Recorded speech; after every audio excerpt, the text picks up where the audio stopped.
27th All-Star Game.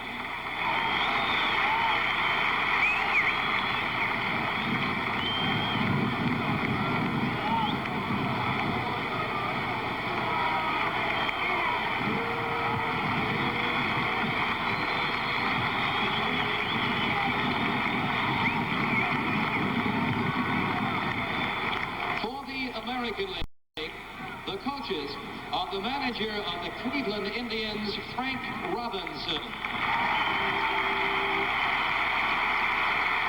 The manager of the Minnesota Twins, Gene Mott. Hey, listen to that. Of course, the fooling Mott used to be the manager of the Phillies, and he'll be remembered as the manager of the Phillies in '64 when they blew the pennant with a 6.5-game lead and 12 days to go. From the Kansas City Royals, Jim Dudley. Now, the American League All-Star players. Representing the Baltimore Orioles, shortstop Mark Belanger.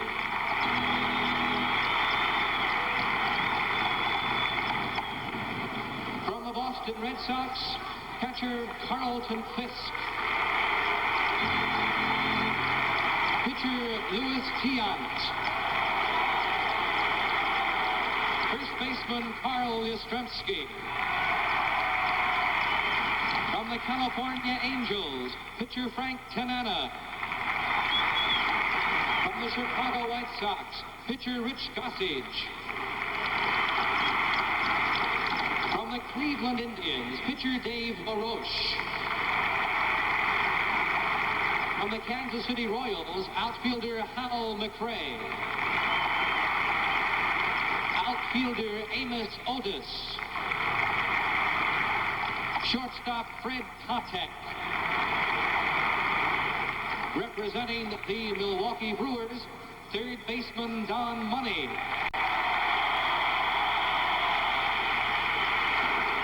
Pretty good hand for Don Money, who of course played third base here for the Philadelphia Phillies before being traded to the Brewers. Bill Travers. From the Minnesota Twins, catcher Butch Weiniger. From the Oakland A's, pitcher Ronnie Fingers.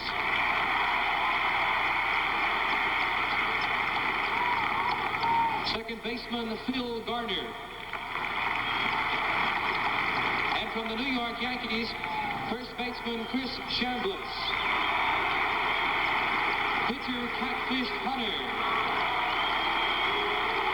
Pitcher Sparky Lyle. Second baseman Willie Randolph. Outfielder Mickey Rivers.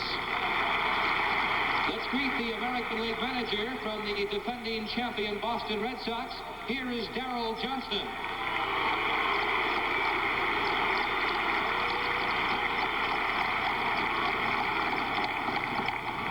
Now the starting lineup.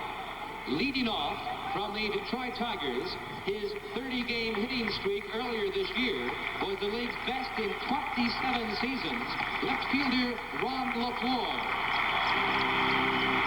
Batting second from the Minnesota Twins, one of only 4 men in baseball history to win 4 consecutive batting championships, first baseman Rod Carew. Hitting third from the Kansas City Royals, only 23 years old, and the league's leading hitter with a .365 average, third baseman George Brett. Batting cleanup, representing the New York Yankees, the owner of a .318 average and 102 runs batted in during 1975, catcher Thurman Munson. Hitting fifth, representing the Boston Red Sox, last year's Rookie of the Year and Most Valuable Player, center fielder Fred Lynn. Batting in the 6th position from the Texas Rangers, only the second Major League shortstop in history to hit 20 home runs and steal 20 bases in the same year, Toby Harrah. Hitting 7th from the Detroit Tigers, a 105 RBI man 1 year ago, who has been selected to an all-star team for the 6th time, right fielder Rusty Starr. Batting 8th from the Baltimore Orioles, a major league record holder for highest fielding percentage at his position, and a 3-time Gold Glove winner, second baseman Bobby Grich. And the pitcher, who is warming up in the bullpen, representing the Detroit Tigers, the owner of a league-leading 1.78 earned run average and 9 victories and 11 decisions in his rookie season, right-hander Mark Skidrich.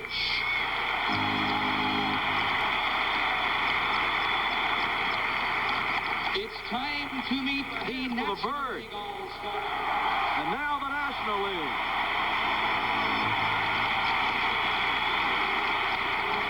By the way, as the National League takes the field, President Ford is expected here later to throw out the first ball tonight. The coaches are the manager of the San Diego Padres, John McNamara,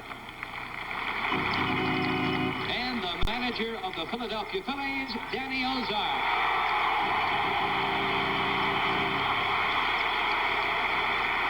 The trainers, Cincinnati's Larry Starr and Philadelphia's Don Seeger. Now the players. Representing the Atlanta Braves, pitcher Dick Ruthven. From the Chicago Cubs, catcher Steve Swisher. From the Cincinnati Reds, outfielder Ken Griffey. First baseman Tony Perez. From the Houston Astros, outfielder Cesar Cedeno. Pitcher Ken Forsch. Representing the Los Angeles Dodgers, third baseman Ron Cey. Pitcher Rick Rhoden. Shortstop Bill Russell. From the Montreal Expos, pitcher Woody Fryman.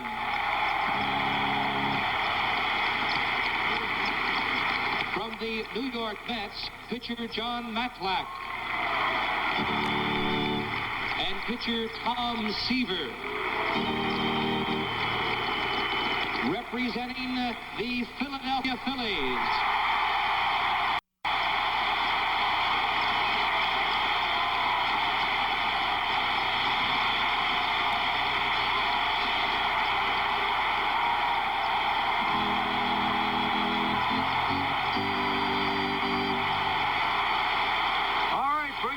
Down here in Philadelphia. That'll be for Boone, Boa, Cash, Schmidt, and the starter. 5 Phillies in this ball game. And listen to the crowd cheering the Phillies in first place with a 10-game lead at the halfway mark. Listen to this crowd.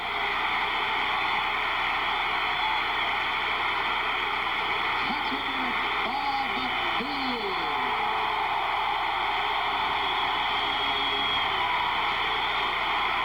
Shortstop Larry Bowa. Second baseman Dave Cash. Third baseman Mike Schmidt.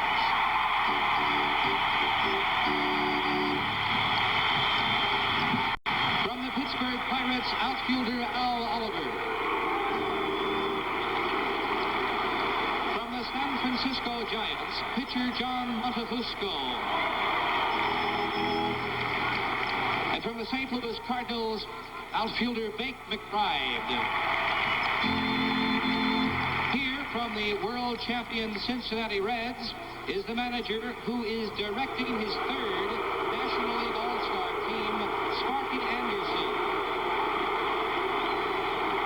Sparky Anderson, of course, booed by the Philadelphia fans because he picked 7 Cincinnati Reds, plus, of course, the balloting of the fans. All in fun, though, as you see Sparky laughing it off. The National League starting lineup, leading off from the Cincinnati Reds, the most valuable player in last year's World Series,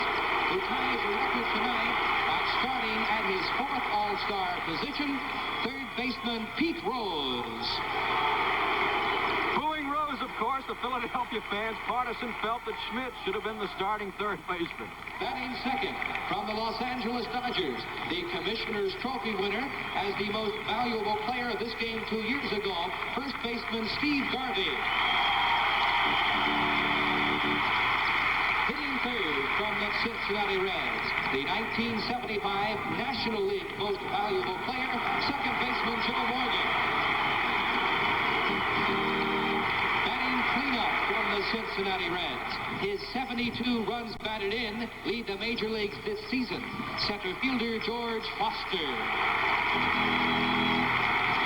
Hitting fifth from the Philadelphia Phillies, the 1971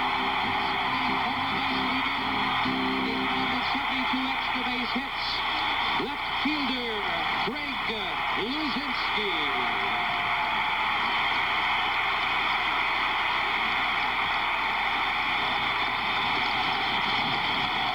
Batting sixth from the Cincinnati Reds, the all-time vote leader in all-star history with nearly 13.4 million votes in 7 years, catcher Johnny Bench.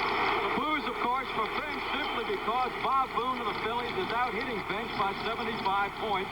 Batting seventh from the New York Mets, his 30 home runs lead the major leagues. Right fielder Dave Kingman. Batting eighth from the Cincinnati Reds, starting his second consecutive All-Star game, shortstop Dave Concepcion. The pitcher who is warming up in the bullpen from the San Diego Padres, a 20-game winner last year and a 3 All-Star game, 16-game winner this season, left-hander Randy Jones. All right, there you hear there, of course, to help commemorate our bicentennial year, the 200th anniversary of the country. There you see a replica of Independence Mall in Philadelphia in dead center field. Waiting for the President of the United States. And actually, we haven't had a president throw out a ball in an All-Star game since President Nixon in 1970 when he threw out the ball in Cincinnati.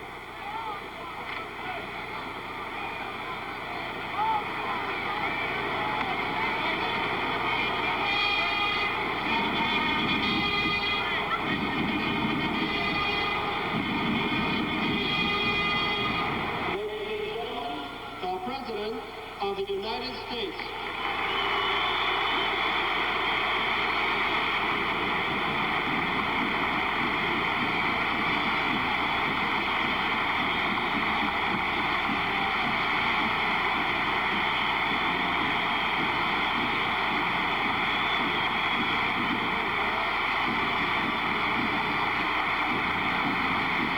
President Ford shaking hands first with American League manager Darrell Johnson.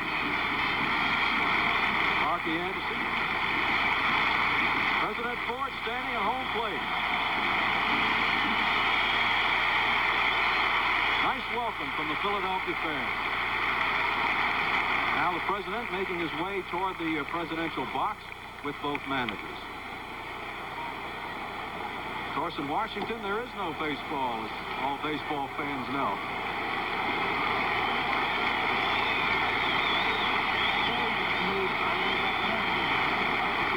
Ladies and gentlemen, just about ready for the national anthem. And join with Philadelphia's Mike Douglas and the Navy Sea As we Chanters. join Philadelphia's own Mike Douglas and the Navy Sea Chanters.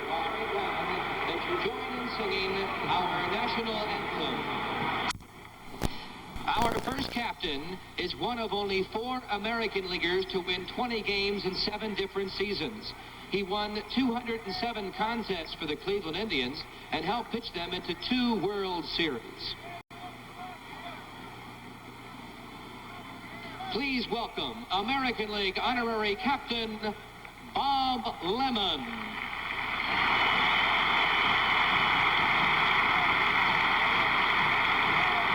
National League captain spent 14 of his 19 Major League seasons right here with the Phillies.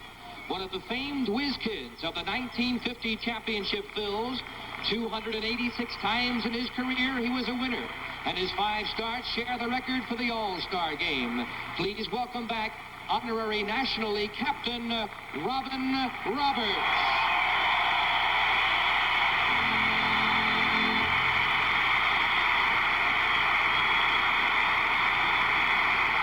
Robin Roberts, of course, member of the 1950 Whiz Kids. Bob Uecker, did you ever face Robin Roberts? Yes, I did. He was one of the other guys that struck me out, Warner.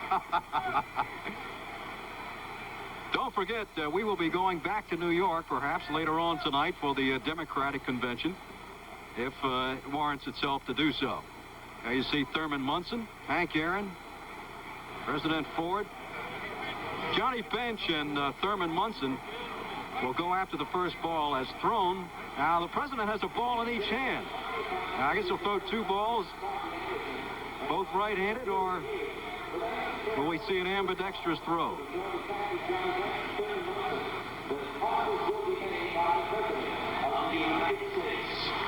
Remember in the opening game in Washington, they used to throw the balls to all the players. It was really a madhouse. Yeah, I liked it better that way, Warner, when he threw one ball to both ball clubs, and then it was a mad scramble. Why a lot of guys didn't get to play in the game. They got hurt then. One right and one left. Ambidextrous throws by President Ford.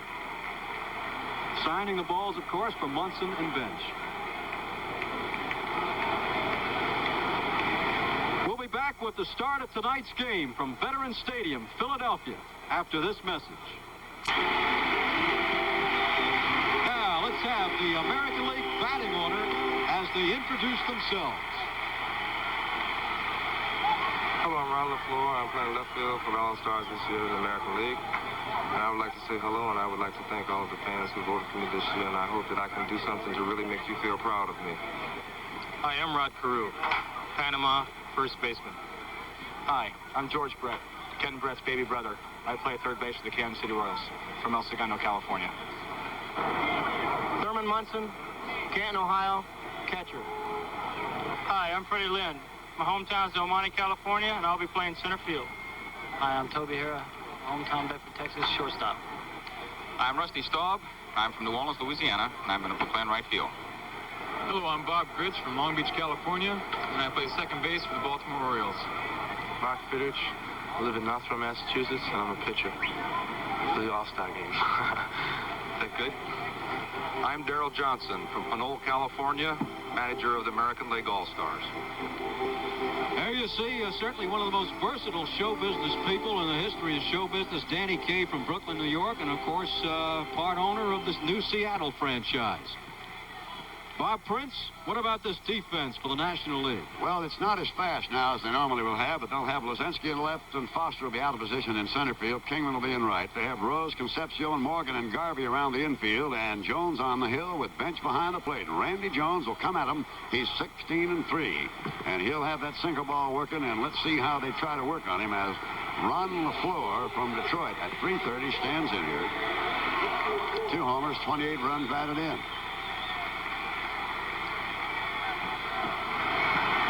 You will watch very carefully how Randy Jones will attempt to throw that sinker ball right at the knees every time he pitches.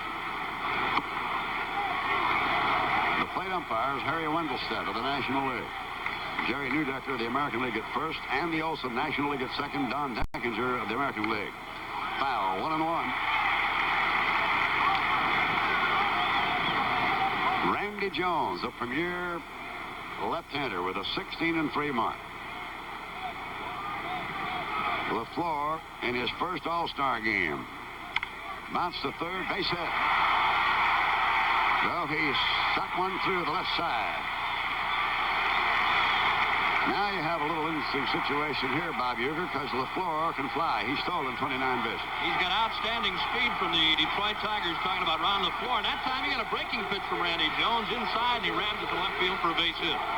Also, Bob Uecker, isn't it psychologically advantageous when the first guy up base hits, you know, perhaps maybe the rest of the team can hit this guy? I go along with it. 1 strike. Now, here's a rather interesting situation. This is Rod Carew, 5-time American League batting champion. But you know what? In his 10th All-Star game, he carries a plate average of .095. 1 strike to him, no score. And back is LaFleur, and man, that was close. Garvey put it right at him. Rod Carew from Gatun, Panama Canal Zone, now lives in Golden Valley, Minnesota. LaFleur at first. Rod Carew. 1 ball, 1 strike. Carew now playing at first base for the Minnesota Twins. You know, you talk about this guy being a 5-time batting champion, Bob. He has got outstanding power. Tails up inside. Rose coming up tight on the left side of the diamond. The outfield is swung to the left of Luzinski, Foster, and Kingman. Now Foster's out of position in center, but he's overshadowing toward the line. Bounce left the right side. There's that double play shot. They got it too. And I'll tell you, that's what Randy Jones will do to you almost all night long. One more time is Randy Jones with a little slider. That tailor-made double play ball. Morgan Concepcion, the relay to Garvey. No contest as Carew hits into a 4-6-3 double play. Now here is young George Brett. He's batting at .365. He leads the major leagues in hits with 122, and in May he set his hit goal for the All-Star break was 120. So he's 2 over that. There's that sinker. Incredibly, 21 of his 82 games, he's gotten 3 hits or more. Brett of the Kansas City Ball Club. His brother Kenny pitching for the White Sox. No score, 2 down, first inning. Randy Jones and John Bench going here in the battery against George Brett.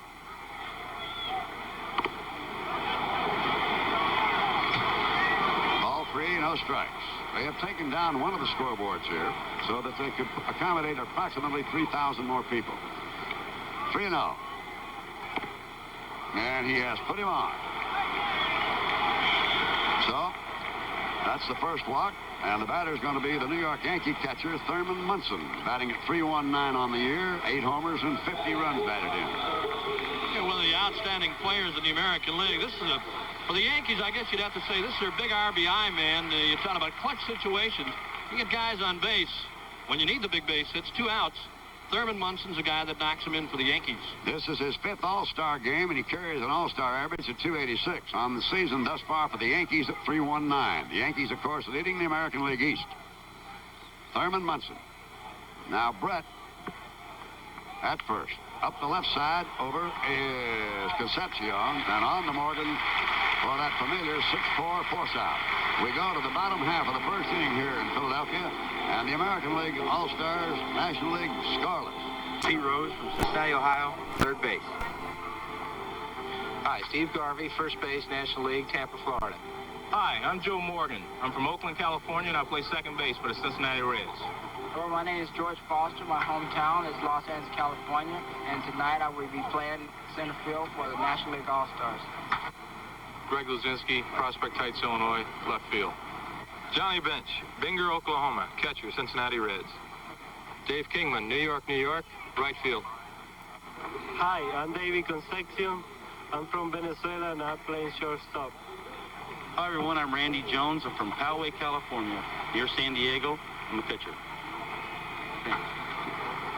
Hi, this is Sparky Anderson. I'm manager of the National League All-Stars in my hometown of Thousand Oaks, California. The starting National League team as they introduce themselves. And what about this defense, Bob Prince? Well, we're going to have Ron LaFleur out in left field, and Freddie Lynn in center. Rusty Staub will be in right field. Georgie Brett will be at third. Toby Hare of Texas will be at shortstop. Bobby Grits of Baltimore will be at second. Rod Carew out of Minnesota will be at first. Munson behind the plate, and on the mound, the Bird, Fidrich, who starts his talking right now. The batter, Pete Rose.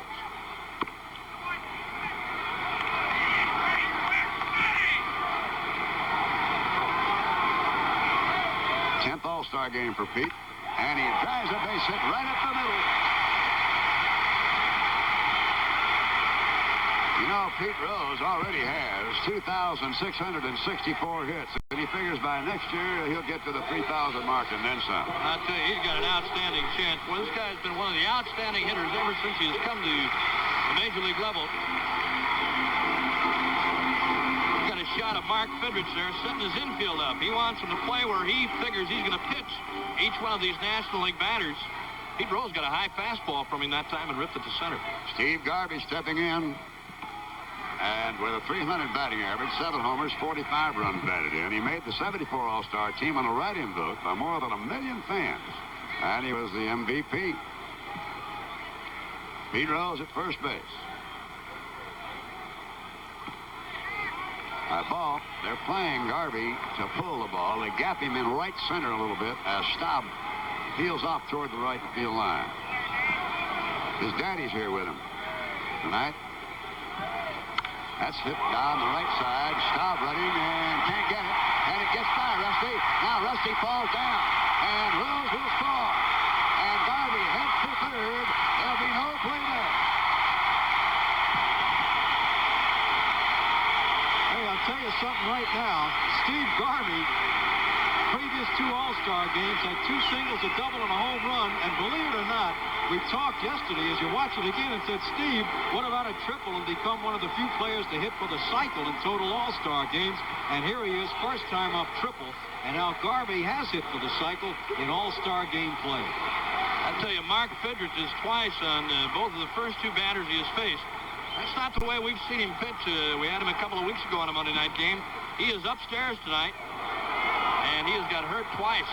Although Rusty Staub should have made the play in right field on that ball.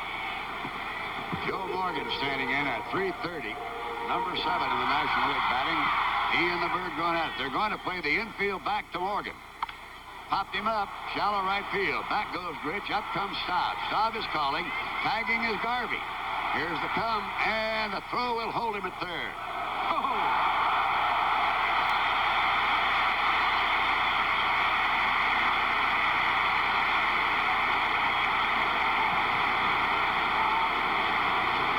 See a good shot of Rusty Staub. He threw that ball on the line to Thurman Munson. No chance for Garvey to score. That ball was hit to short right field. I'm going to take a chance anyway with George Foster coming on next. And this man is hitting in there at 72 runs driven in. Mark Fidrich now looking in here, and he's got a problem. He's trailing by a run, and Garvey's at third with only 1 out. You know, you talk about a draw. Here, Fidrich in his last 3 starts has drawn over 50,000 fans in Detroit. And when he doesn't pitch, they average only 18 per game. Foster, weak ground ball down towards second. Rich up. They'll throw him out. He gets an RBI as Garvey comes in to score. And the National League on top now, 2-0.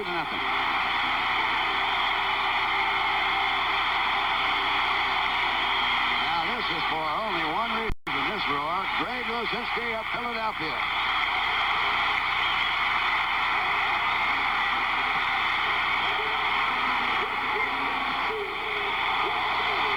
Two down, outfield swung way around to the left. High pop, shallow right, going back for it. Carew off the foul side. Stays with it and grabs it for the out to retire the side. So for the National League All-Stars, they get 2 runs on 2 hits. They don't strand anybody. 2-0 and a 1. Here's Lynn hitting to the opposite field off the wall in Fenway Park. Having a pretty good year again, as you can see. Look at him coming in. He comes in as well, and of course goes out as well.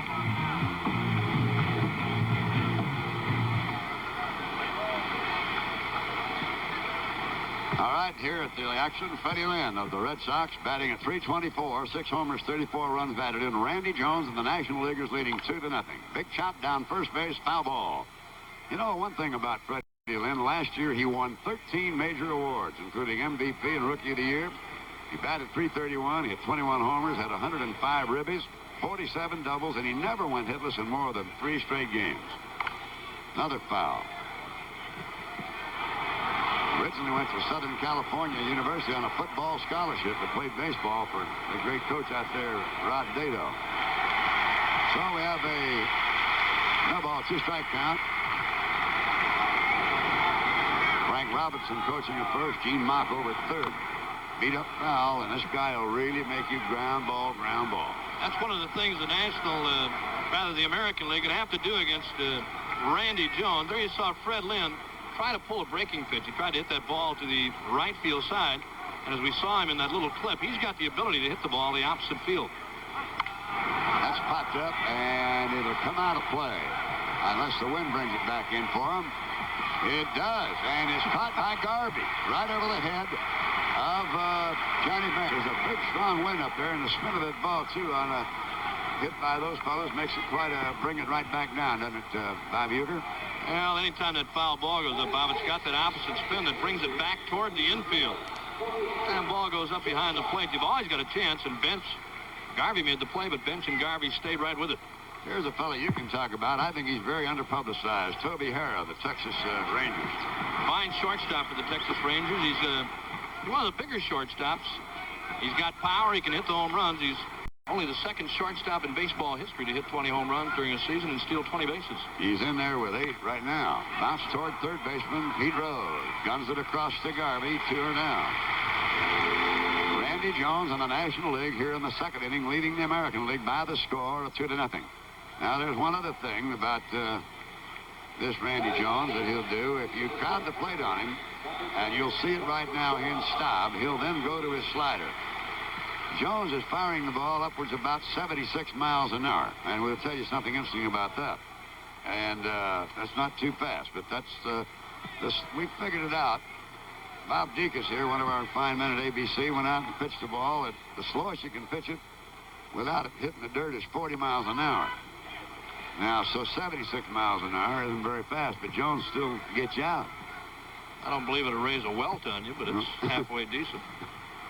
If you're going to get hit by a pitch, get hit by Randy Jones. Huh? That's Bobby Grich there on deck. Out of Baltimore. So Rusty Staub, who does not give in at all, has a ball, 2 strike, 2 count, 2 down in the American League second inning, and the National League on top 2-0. See him stay right in there on the knees. There's the manager, Darryl. That's Yastrzemski of the Boston Red Sox with the Yankee catcher Thurman Munson. That's walloped to right field for a base hit. You're going to watch something interesting now on Rusty Staub. He'll take off his batting gloves, or at least he does in the regular season, put them in his pocket and take out his sliding gloves. But I guess for the All-Star game, he just goes with his regular gloves. Here's a remarkable athlete, and a fellow that is 6'2", and it's unbelievable that a man that height could play well as he does at second base. He's one of the more aggressive second basemen that I've ever seen, talking about Bobby Grich. He's got good speed. He's got good power, Bob, and he's hitting .295. He's having a good year for the Baltimore Orioles.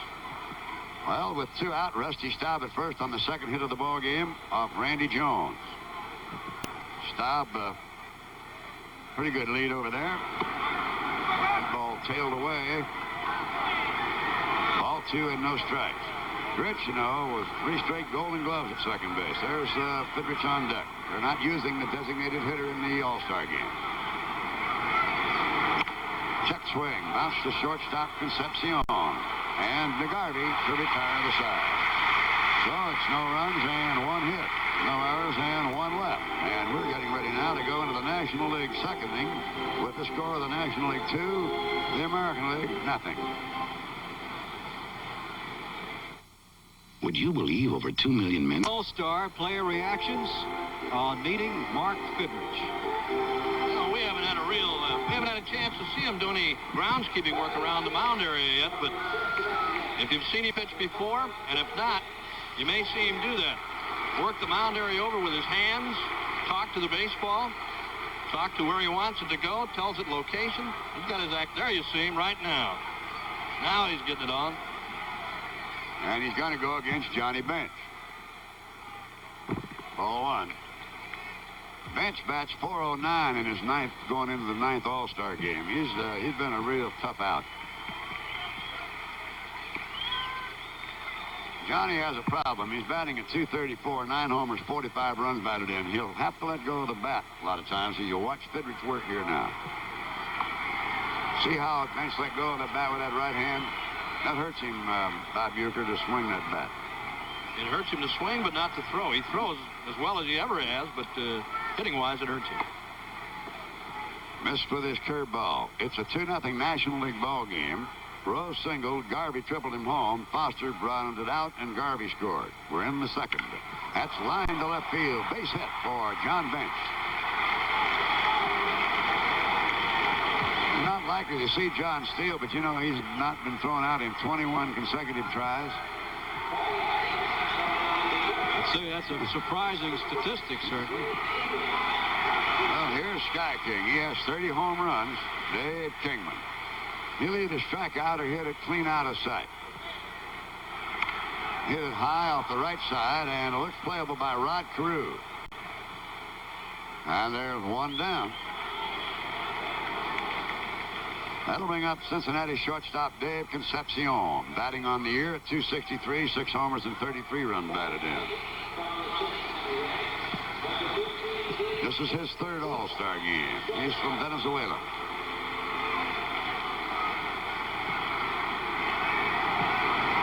You couldn't get a seat in this beautiful stadium. It's just jam-packed, just almost 64,000 here. They're going. The ball's hit back up box. Johnny Bench on his way to third has a hit and run right there.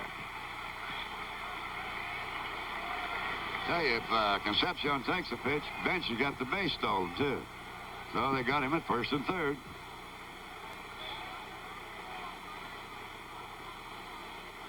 Concepcion hits one right back to the box. Look out, Birdman. Right back to the box. Bench is at third. Concepcion at first base, and the National League has got something going again here in the American League bullpen. Is getting busy very quickly. 93 miles an hour that last ball was pitched, but it went back through his legs a lot faster than 93 miles an hour. You know, we were talking about what a great draw Fidrich is. Bob Uecker and Warner, and he is a great draw. This guy right here, Randy Jones, is one whale of a draw, too, because on his home dates, he averages about 11,000 or more attendance when he's pitching, as against nights when he's not pitching.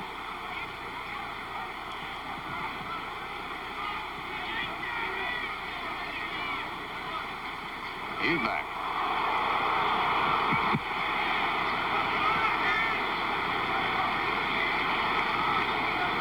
Sparky,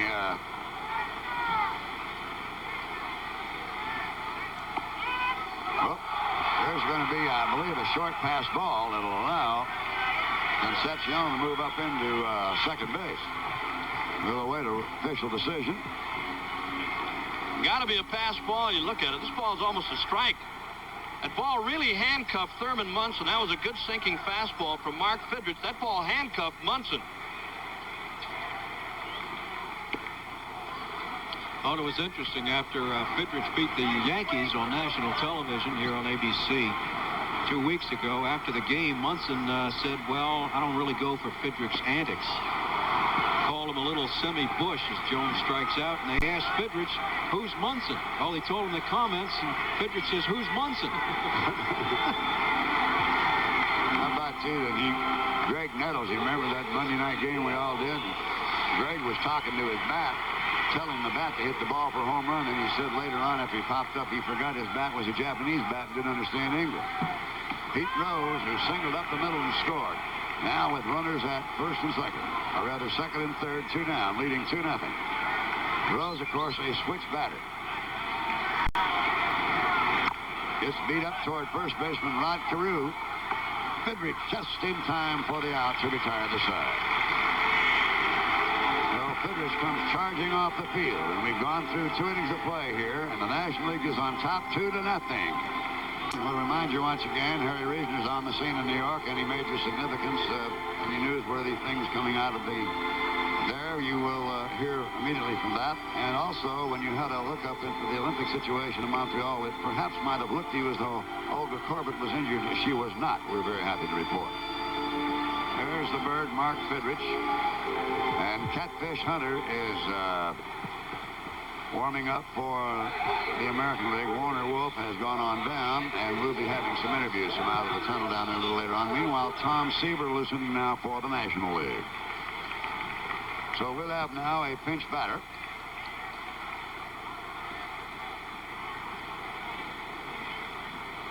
It's going to be Hal McRae.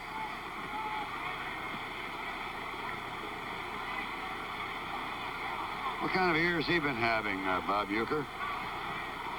This guy is one of the tough hitters in the American League also with the Kansas City Royals. He's been used as the designated hitter for Kansas City, but he can hit. I guarantee he can hit. His first look at Randy Jones tonight. So Hal McRae standing in. McRae out of Kansas City is just batting at 347. So, you know, that bears out exactly what Bob Uecker just pointed out. He bats here in place of pitcher Mark Fidrich, the National League leading here in the top of the third, 2-0. Didn't want to, and it's a check swing. Randy Jones taking his time, now throws low, but Garvey holds for the out. Now Ron LaFleur is getting ready to come up here. Talking about Ron LaFleur, the Tiger center fielder, but playing left field here tonight in the All-Star game. We asked Ron LaFleur about right-handed pitcher Mark Fidrich.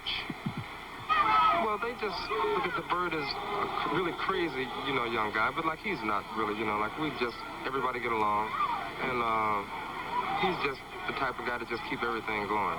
He's jumping around, he's dancing in the clubhouse, he's hollering, you know, he has a lot of girls around him and stuff like this, but you know, we try to keep him away from that because, you know, him messing with a lot of girls all the time, it's not going to really help his career at all, and like we're trying to keep that at a minimum. As long as we can do that, like everybody's looking out for him, we're trying to look out for his best interest, you know, and like as long as he's our teammate, like we're going to do everything in our power to try and keep him out of any trouble that, you know, that may be around.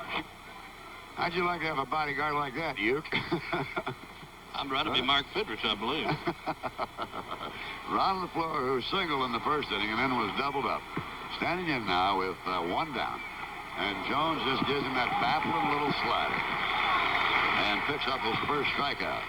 That's 2 down in the American League third inning. That'll bring up Rod Carew, who hit into that double play.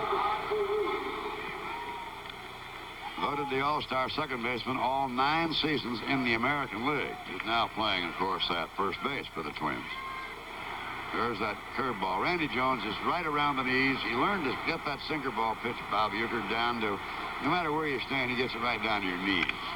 Broke his bat on that one. Now you're going to have to cover as Morgan will throw to Jones for the out. Garvey had recommitted and gone to the opposite side. So he has a very fast inning, and we go now to the bottom of the third inning. National League 2, American League nothing. All right, you're going to see Catfish Hunter pitching now for the American League All-Stars. Catfish in with a record of 10-8 this year with the Yankees. Fidrich went 2 innings for 2 runs, 4 hits, striking out 1, no walks. Garvey on the bunt try, foul. What's Catfish? He's coming on a little better now, Bob Uecker. Well, he's always a slow starter, but the Yankees have got a big lead in the Eastern Division. Catfish Hunter, good fastball, good hard slider. I think one of the few pitchers that you'll see throw a changeup off his slider. He changes speeds on his slider so many times, but he's got outstanding stuff. He's another guy that'll pitch inside, too, to the right-handed batters. And he's working here to Steve Garvey, who hits a little flipper up the right side foul, and Rod Carew will guard that one in. And there's one away. Now, here's the way the scoring went. Pete Rose led off with a base hit up the middle off Mark Fidrich. Garvey then tripled to right on a ball that Rusty Staub allowed to get by him. Driving in Rose. With the infield back, Foster drove in a run with the infield out on a ground out to second, and that's it. Now here's Joe Morgan. He flied to right back in the first inning. Catfish Hunter make you hit the ball on the ground a lot too, won't he, Bob Uecker?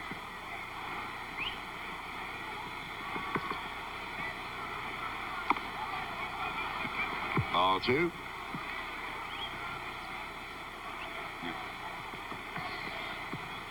Joe Morgan. That's hit deep, foul down the right field line and out of play. Bob, I think the noise and all going here. Hunter has the ability to make you hit the ball a lot on the ground. He's got good hard stuff. Everything he throws is hard, Bob. He's got the good fastball. He likes to pitch downstairs. You got to pitch downstairs to be successful. But as I said, he is not afraid to pitch inside. And he got ripped there by Morgan as he went up the middle.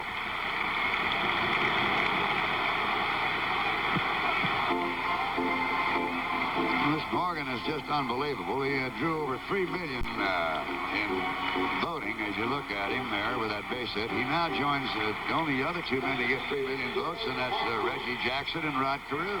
And you're looking at the Gillette Trophy for the most valuable player. Most votes. I beg your pardon. Here's George Foster now. They'll play him to pull the ball. This fellow does not look like he weighs 190 pounds, but let me tell you, he is. Now, Morgan, of course, is a very definite threat to be running. He's already stolen 23 bases this year. Look at the lead he gets off that bag. He takes the break, and the ball's hit foul down the left field line. In and out of that picnic area they have here in the Vet Stadium. That is not one of the All-Stars. That's one of the ball girls here in Philadelphia. There's that picnic stationed on each line. They have a very delightful little area there, and you see that lovely young lady. And a happy fan got the baseball, an All-Star souvenir. This game really does it to you, doesn't it? That's hit deep left center field, and Lynn's going for it. So is LaFleur, and you can kiss it goodbye.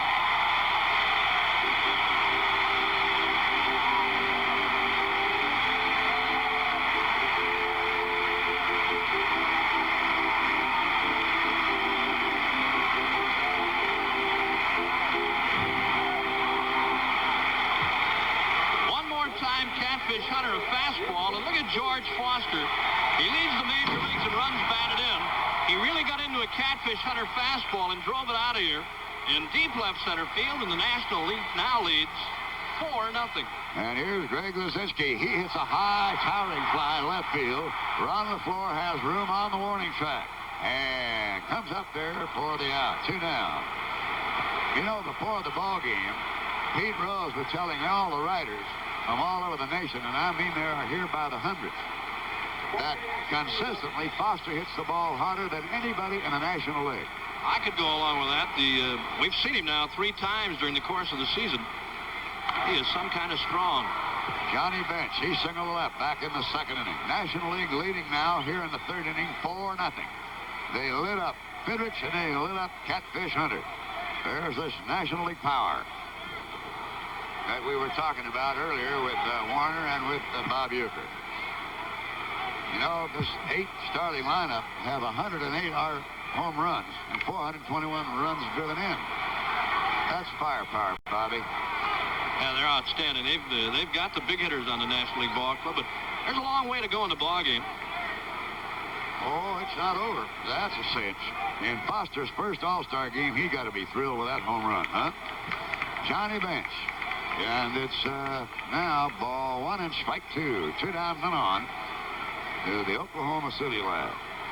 This season he's thrown out 26 of 47 runners attempting to steal. Foul back.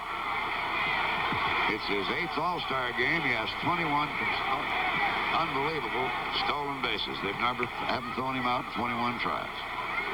Wouldn't think that of him with his size. There's John letting go of that bat again. That right shoulder really hurts him. But it's 2 big runs for the National League All-Stars on a booming home run by George Foster with Morgan aboard. And the 3-4-0 National League. This is one of the great names in baseball. There can be no denying that. Seaver has won 9, lost 5, and is on a team that really, Bob Uecker doesn't score too many runs for him, but he is just a consistently fine performer. Well, when you talk about power pitching, you're talking about a pitcher like Tom Seaver. Outstanding fastball. He's got outstanding control to go along with everything that he throws. As you said, Bob, he's been one of the premier pitchers in baseball. Randy Jones is, of course, now the pitcher of record. Went 3, no runs, 2 hits, 1 strikeout, and 1 walk. So he'll be the pitcher of record as we head into the 4th inning with the American League sending up Brett Munson and Freddie Lynn. So Tommy Seaver will have his work cut out for him. And stepping in here now to carry you right along is our partner, Bob Uecker. All right, Bob Prince, thank you very much. We start the American League's 4th inning. And they trail by a score of 4-0 as you look at George Brett.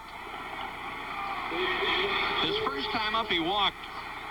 Randy Jones walked 1 and struck out 1 in the 3 innings that he worked.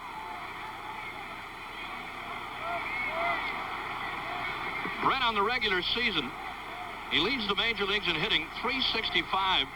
He has homered 4 times and knocked in 35 runs. There is a good Tom Seaver fastball strike call. You know, Brett got 3 hits in 6 consecutive games from May 8th to the 13th, which could probably be a major league record. Ball 1, strike 1 to Brett.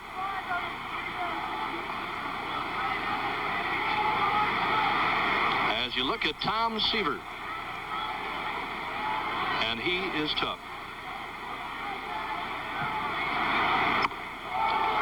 was the Express, right by George Brett up around the letters. In the fourth inning now, we've got the honorary captains. Bob Lemon is coaching at first base for the American League. Hit in the air to right field. Dave Kingman has got this one measured. Easy play for him. One down. Talking about Tom Seaver, he's up around 96 miles an hour on our jugs machine. And that is getting it up there in a hurry. One down in the American League fourth inning. And it brings up the catcher, Thurman Munson. We might explain one thing, Bob Uecker, too, as Warner Wolf will be around with us shortly. If the starting pitchers cannot go more than 3 innings, and if you get into extra innings, then the last pitcher can go as long as the manager wants him to go. Or until he runs out of gas. Right. Fouled by Munson, and that one got Johnny Bench. Don't forget the Olympics begin this Saturday with coverage right here on ABC.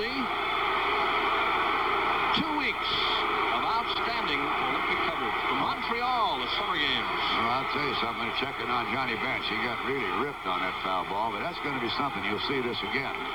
This is why they just one of those foul tips and just caught him and couldn't do anything about it. That one got Johnny Bench up around the shoulder on the right side. I'm sure looking forward to that Olympic thing. The coverage, Warner Wolf will be there, Howard Cosell and all. They're going to have one whale of Olympic coverage. It's going to be exciting as all get out.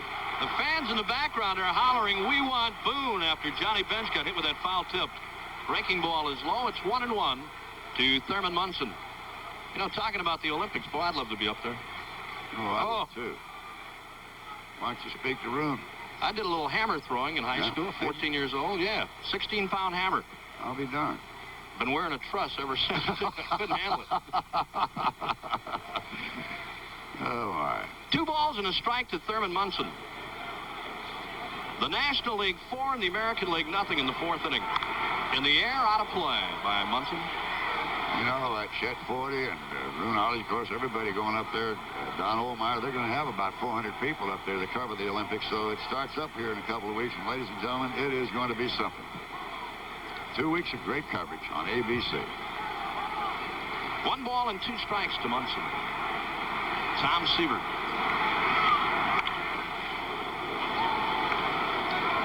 There you see the on-deck batter, Fred Lynn, the American League center fielder. Munson on the regular season, hitting at .319 for the Yankees. 8 home runs, and he has knocked in 50 runs. He is the Yankee captain.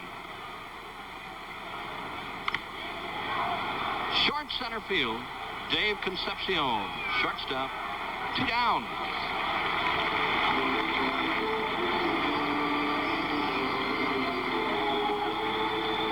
Dave Concepcion, the shortstop. As you see him go back now on this little pop-up off the bat of Thurman Munson. One of the fine shortstops in baseball. Having a fine year for Cincinnati.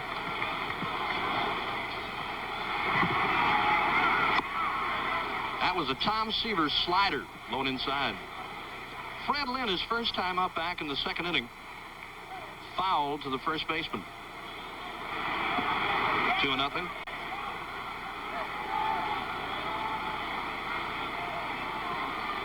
The New York Mets premier right-hander, Tom Seaver. In the air, right field deep. It's got a chance to get out of here for Lynn. Gone. Home run. Well, Freddie Lynn has just put the American League on the scoreboard. He drove one out of here to deep right field. And it's now a 4-1 ball game as you look at a happy Fred Lynn. Well, I'll tell you, Tommy got something up, and Tommy has a good home run pitch. Most good control pitchers do, and that makes it a 4-1 ball game. There you see the American League bench finally got something to cheer about. That is Hal McRae right there. Here's Toby Harrow, the Texas shortstop.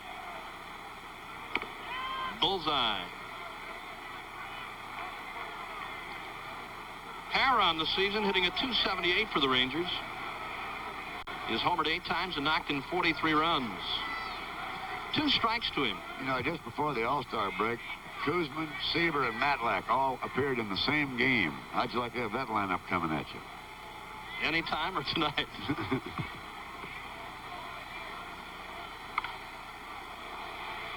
Upstairs on the right field side. Boy, Hara fouled a tough pitch that time. Good fastball from Seaver. You know, you looked at Johnny Bench. It looked like he was still hurting from that foul tip that he took. We might see Bob Boone in the next inning. They'd love to see him here in Philadelphia. In the air, the second baseman, Joe Morgan, puts it away and the side's retired. But the American League gets on the board here in the fourth inning. They get a run on one hit, the home run by Lynn. At the end of 4.5 innings, 4-1, National League. They got to save last year's game. It could be the winning pitcher, Randy Jones. Pretty good performance, Randy. I'd say the first couple innings, it wasn't me really out there. I was a little nervous, a little tense. Oh, yeah. Like last year, it happened so fast in the ninth that I really didn't have to worry about it too much. I got 3 quick outs, and it was all over. But I got plenty of time to think about it, today. And this evening, I got a little tense, a little uptight. But I think the third inning, I started smoothing out a little bit, and I felt like myself again. I was so excited, so thrilled to represent, the National League like this and be all over the country and see us play so well. Randy, did that account for the walk? You average only 1 walk per game, and you walked Brett in the first inning. I think 2 of those fastballs I threw to Brett were probably the hardest I've thrown in about 4 years. I think I was just so pumped up and so excited about being out there that, I just really couldn't smooth it out. I was able to smooth it out enough to get 3 outs that inning, and I felt a lot better as the game went on. Okay, thank you, Randy Jones, who at this point stands to be the winning pitcher if the National League should hold on to this lead. Now back up to the booth. Well, you saw Dave Kingman swing a 3 off Catfish Hunter. 1 down, he strikes out. And it brings up the shortstop, Dave Concepcion. Good breaking ball by Catfish Hunter. 0-1 to Concepcion. He had a base hit his first time up. In the air, left field. Coming on, Ron LaFleur. He is going to get there now, and he's got it. LaFleur misplayed that ball a little bit. He backed up on it first, but come on to make the catch.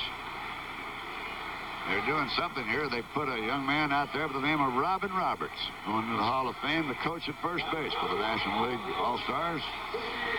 Robin Roberts at first base. There he is, one of the greatest right-hand pitchers I ever saw in baseball. Yes, sir.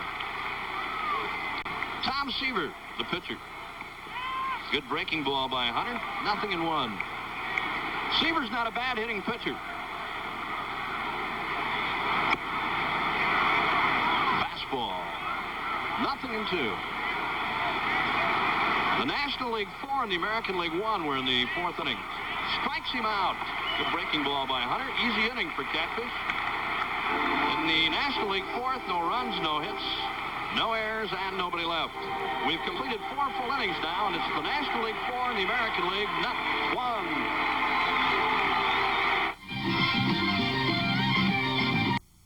The top half. Lineup changes now for the National League. Coming on to play center field, Cesar Cedeno. George Foster moves to right field. And the shortstop, the new shortstop for the National League, Larry Boa. Catching now for the National League, Bob Boone replacing Johnny Bench. There you see Bob Boone. Rusty Staub, 1 strike to him. The National League leads in the ballgame by a score of 4-1.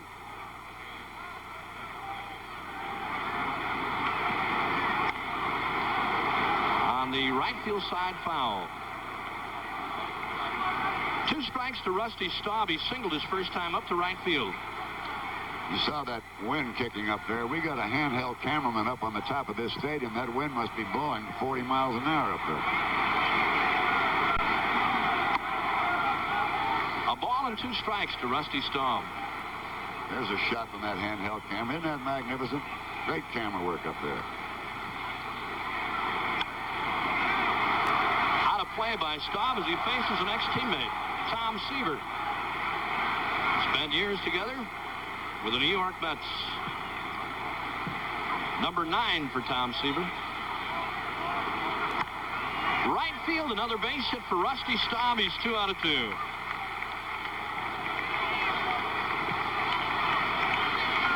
That is hit number 4 in the ballgame for the American League. And coming on now, the second baseman, Bobby Grich. The National League in the first inning, a single by Rose, a run-scoring triple by Garvey, and a ground ball by George Foster driving in a run made it 2-0. In the third, a two-run homer by Foster after Morgan had singled put the National League in front 4-0. Fouled by Bobby Grich. Bob Uecker, along with Warner Wolf and Bob Prince from Veterans Stadium in Philadelphia, the 1976 All-Star Game. 2 strikes to Grich as Tom Seaver heats it up. The American League's run came in the 4th inning when Freddie Lynn hit one out of here off Tom Seaver. That's where we are right now, 4-1 National. A ball and 2 strikes. Luis Tiat there warming up. There is the man that's got 9 million different motions, and he'll show you all of it somewhere along the line. Boston Red Sox right-hander Luis Tiat.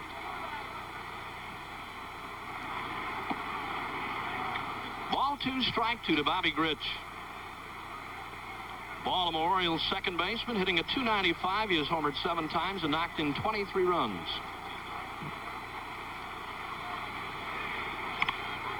Third base side foul. That is Mickey Rivers, the on-deck hitter, the New York Yankees center fielder.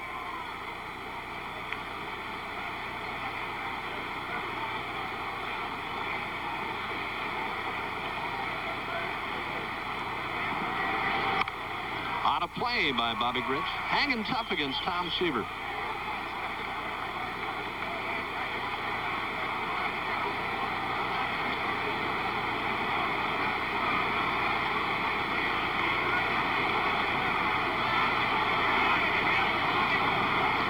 You're looking at Tom Seaver.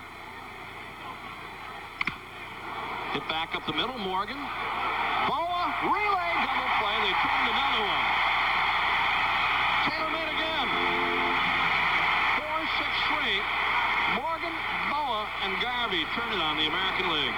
I'll tell you one thing. You'll watch this feed here because Morgan just makes a great feed to Boa. Gives him plenty of chance to tag the bag, get out of the way, and whap him. Well, the American League, when it looks like they get something going, the National League has turned their second double play in the ballgame. Pinch hitting now, Mickey Rivers, the New York Yankees center fielder.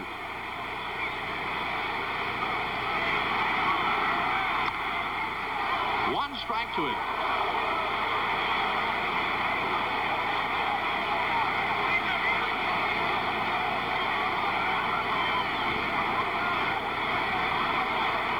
Hitting at .310 for the Yankees. He has homered 5 times and knocked in 39 runs.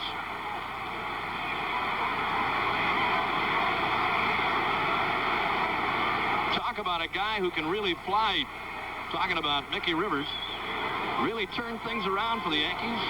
There's a slider from Seaver that got the inside corner. He stole 25 bases already for the Yankees as Billy Martin says it's been one of the great team efforts, but this fellow's been a great part of it, Mickey Rivers. 2-men out, 5th inning. Out of play, left field side. I'm telling you, Bob, you got to just admit it. President of the United States here, 64,000 people, the All-Star Game, the cream of everything. They're playing baseball. They're going right at it. Baseball attendance is up. It's unbelievable.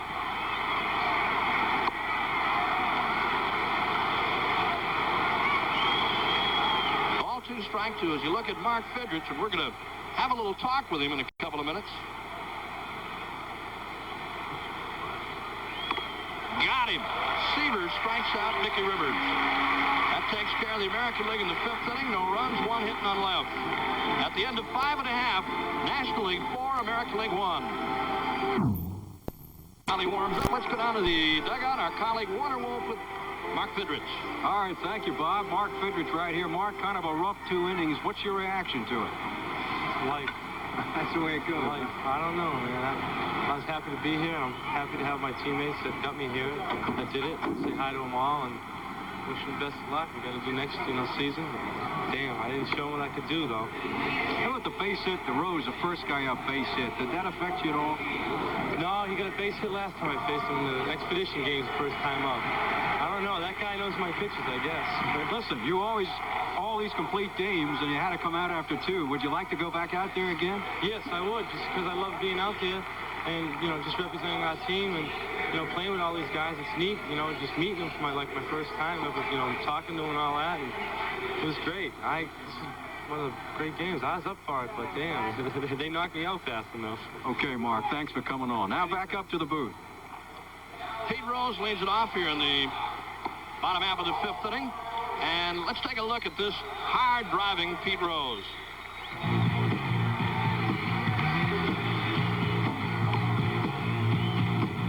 He really knocks that poor Fosse over. Well, you got to try to win the ball game, and he had the plate blocked, and you have to either be safe or out, and it just so happened I got there a split second before the ball reached him, and that benefited me because I was able to knock him out of the way, and I got the plate, and I was safe, and we won the ball game. I wasn't trying to hurt anybody. As a matter of fact, he was at my house until 2 o'clock in the morning the night before, and it's just a shame that it sort of wrecked his career because he was another Johnny Bench at that time, and he played the rest of the season with a separation of his shoulder, and he's never been the same since. He's a fine fella. Pete Rose talking about Ray Fosse, and boy, a tough play that really put Fosse on the shelf and kind of turned his career around. Lineup changes now for the American League. Carl Yastrzemski is playing in left field. Mickey Rivers has come on to play right field. A new shortstop, Mark Belanger. Louis Tiant is pitching to his battery mate from the Boston Red Sox, Carlton Fisk.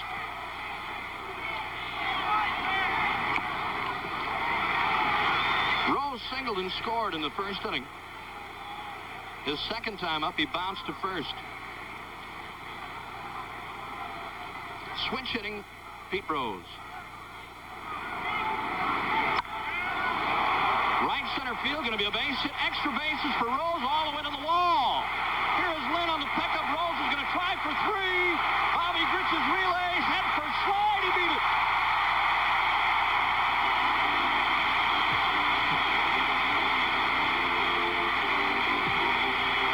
Pete Rose does not know what it means to slow down. He often says that if he slows down, he's going to get hurt. Now watch this headlong slide. It tells you all you ever have to see.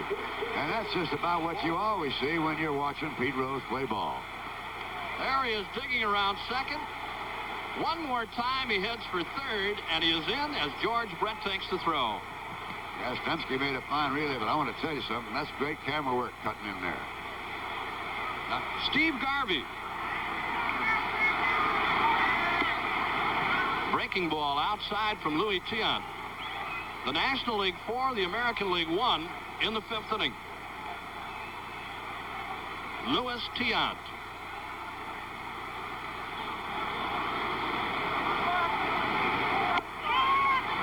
Ball 1 and strike 1 to Steve Garvey. That triple by Rose, he is now 2 out of 3 in the ball game.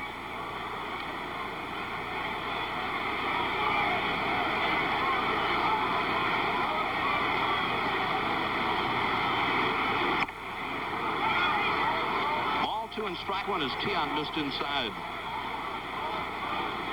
Forces that American League infield to come up, you. They are playing up to try and stop another run.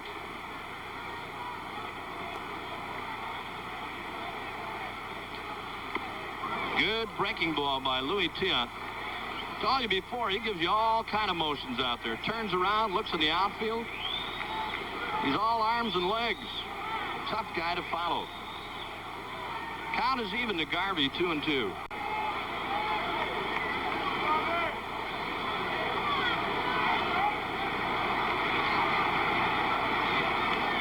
Time is called. Garvey stepped out for a moment.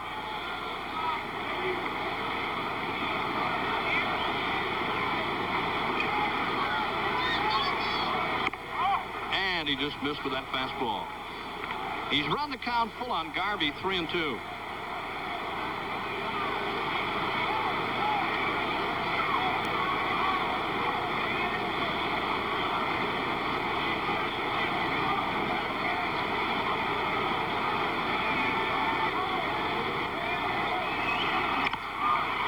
Side, backhanded Brett, fair ball, throw in the dirt, picked out by Carew. Hey, a fine play on both ends. Nice backhanded grab by Brett as throw was in the dirt. And Rod Carew dug it out. As you look at the Minnesota first baseman, look at the backhanded grab by George Brett. Rose had to hold it third. He almost tagged him as he went back to the bag. Joe Morgan.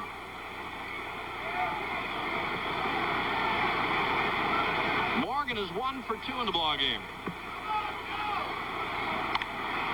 This will be the second baseman, Bobby Grich. 2 down as Tiant gets tough. 2 men out. Rose still at third base.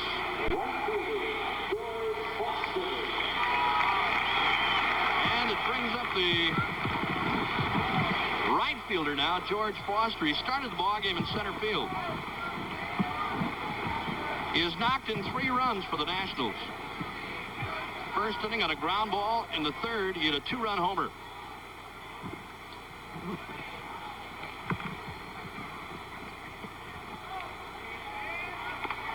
Good breaking ball from Tiant. Strike 1. Foster with 72 RBIs on the regular season, 17 home runs, 327 batting average. Boy, what a year he is having for Cincinnati.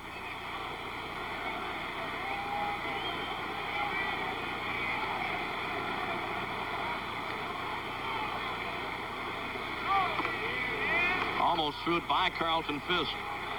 As you look at Sparky Lyle, Yankee left-handed relief ace. There you see Sparky's stats on the year. 17 saves for New York.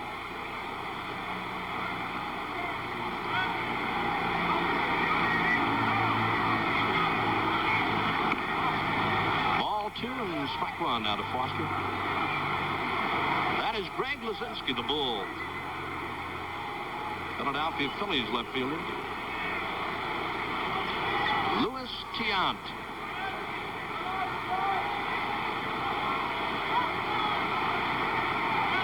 Pete Rose, the runner at third. He led it off with a triple. The count now, 2 balls and 2 strikes to Foster.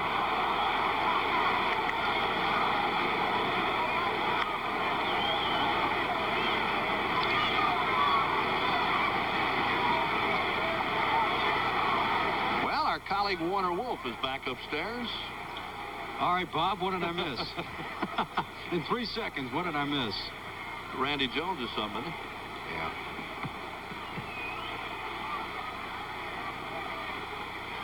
Two balls, 2 strikes to Foster. Belanger, the shortstop. Oh, what a job by Tiant after giving up the leadoff triple to Pete Rose. No runs, 1 hit, 1 left. We'll be back with more of the 1976 All-Star Game after this word from our local station. All right, there you see it. Go ahead, Bob. Lineup changes. There you see the count of Monty Fusco from the San Francisco Giants. He is now on pitching for the National League. Al Oliver has come on to play right field. Tony Perez will be the new first baseman for the National League. And Mike Schmidt is the new third baseman. Philadelphia infield now. Dave Cash at second base. As we go to the top half of the 6th inning with the American League trailing by a score of 4-1. There you see Carl Yastrzemski, 3-time American League batting champion, certainly one of the most versatile players ever to play in the American League. Let's take a look at Yaz now. Of course, you remember he came up, was a great left fielder, and then they moved him over to the first base, and he plays both as well. An all-star, Carl Yastrzemski. Look how he plays that wall in Boston like nobody else, or perhaps like Ted Williams did. You know, once in a while, Yastrzemski will lose his temper. Here he was called out and strikes. Look what he does to the plate. He covers it up, throws his hat, and walks off. Carl Yastrzemski. There he is coming in. And going out. Look at this catch. This was in the All-Star game, robbing bench of a home run. That was in Washington in '69. As you look at Carl Yastrzemski, Montefusco has no balls and 2 strikes to him. The National League 4, the American League 1 were in the 6th inning. From a jam-packed Veterans Stadium. 1 ball and 2 strikes. I'll tell you this, the Philly fans have what they came for. We've got 5 Phillies on the field right now. Schmidt, Boa, Cash, Boone, and Luzinski. Breaking ball inside. All 5 Phillies picked in this game are in the game right now. 2 balls and 2 strikes to Yaz. In the air, short left field, going out Boa. Larry Boa is there near the foul line. Fine running catch by the Philadelphia shortstop.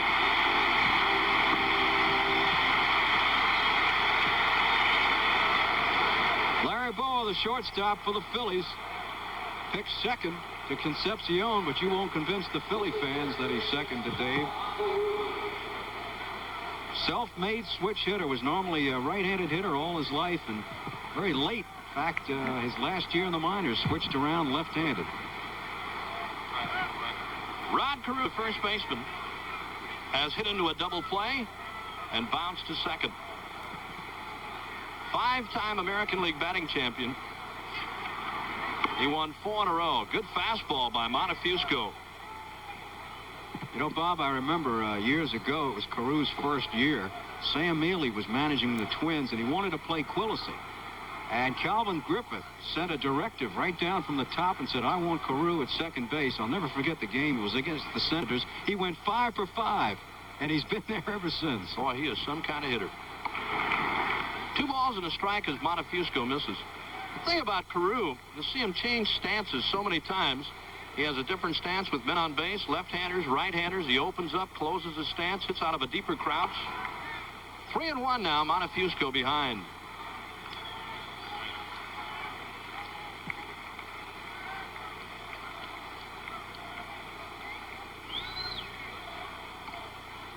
He has walked Rod Carew. So the American League has a runner on with 1 down here in the 6th inning. And it brings up the Kansas City Royals' fine third baseman, George Brett. Thought it was interesting that Brett, hitting .365, as you see here, very candidly said, yes, I do check the box score to see what Rod Carew did. Because if anybody's going to catch me, it's Rod Carew. Well, it's a tribute to Rod Carew, too, I'll tell you that. In the air, long run, right center field. Cedeno is going to get there. He's got it, 2 down.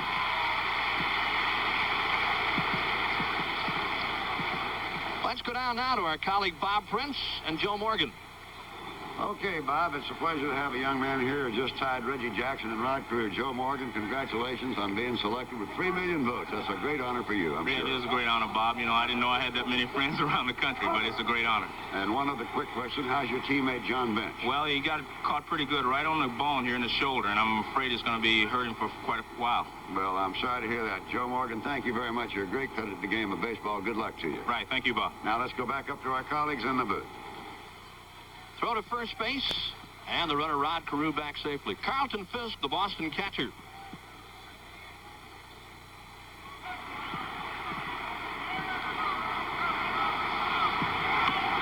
Wide breaking ball grabbed by Bob Boone. Carlton Fisk, he's the guy many people say makes the Boston Red Sox club go. Leader type catcher.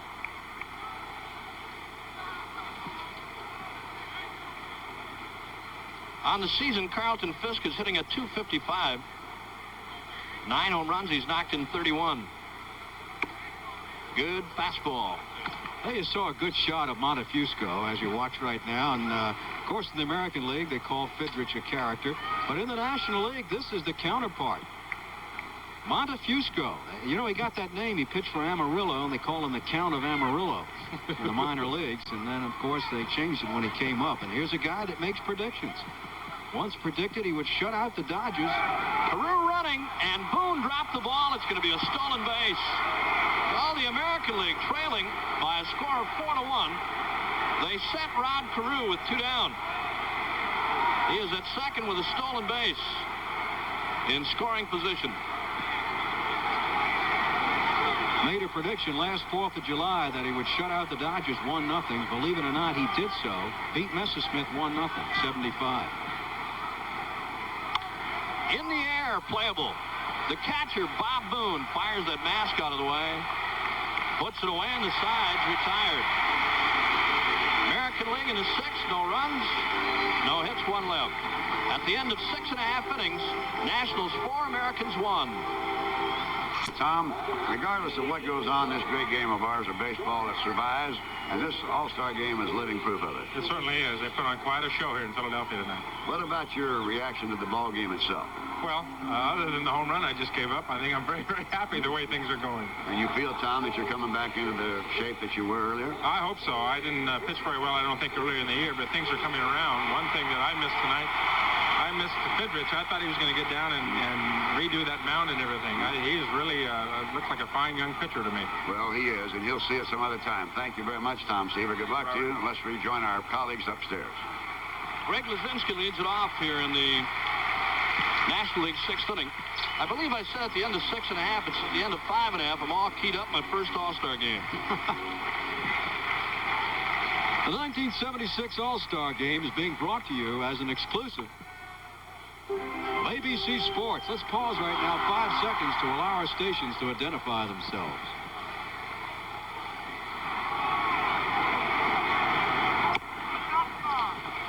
The National League leads by a score of 4-1. They got things underway in the first inning. A Rose single, a triple by Garvey, and a ground ball by George Foster made it 2-0. They added 2 more in the third on a 2-run homer by George Foster. As you see, Rod Carew make a fine running catch in right field.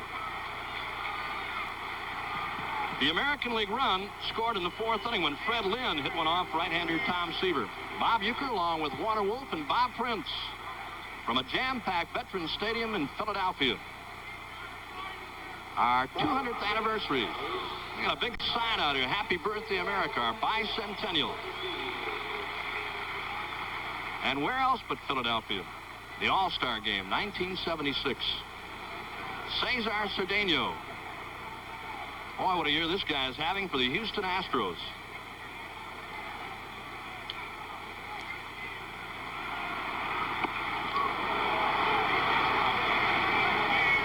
One man out in the National League 6th inning.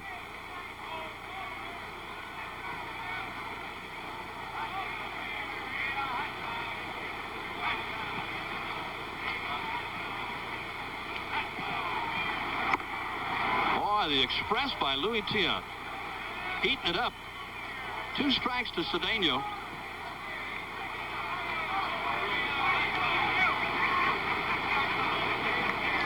There you see the stolen bases by Cedeno. High breaking ball from Tiant. Ball 1 and strike 2.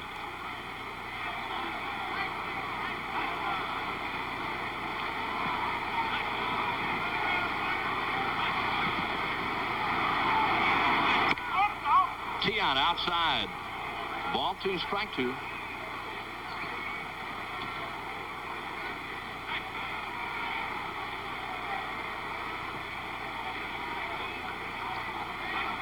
Shot at Carlton Fisk. Setting the signs down for Louis Tiant.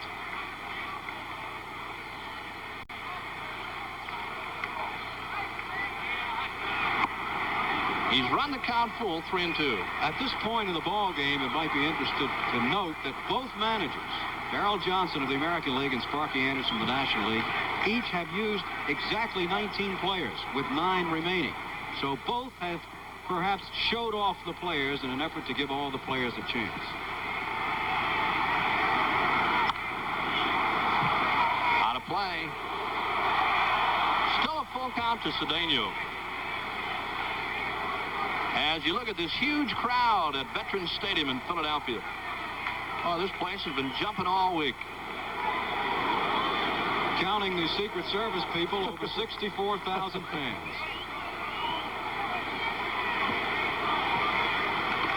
Foul tip hung on by Carlton Fisk, a strikeout.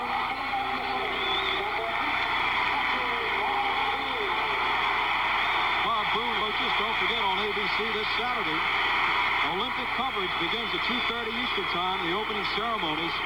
Then on ABC's Wide World of Sports, the Foreman-Frazier fight, 5 o'clock Eastern Pacific, 4 o'clock Central. And then at 8:30 Saturday night, highlights of the opening ceremonies and a preview of the Olympics. That's this Saturday on ABC.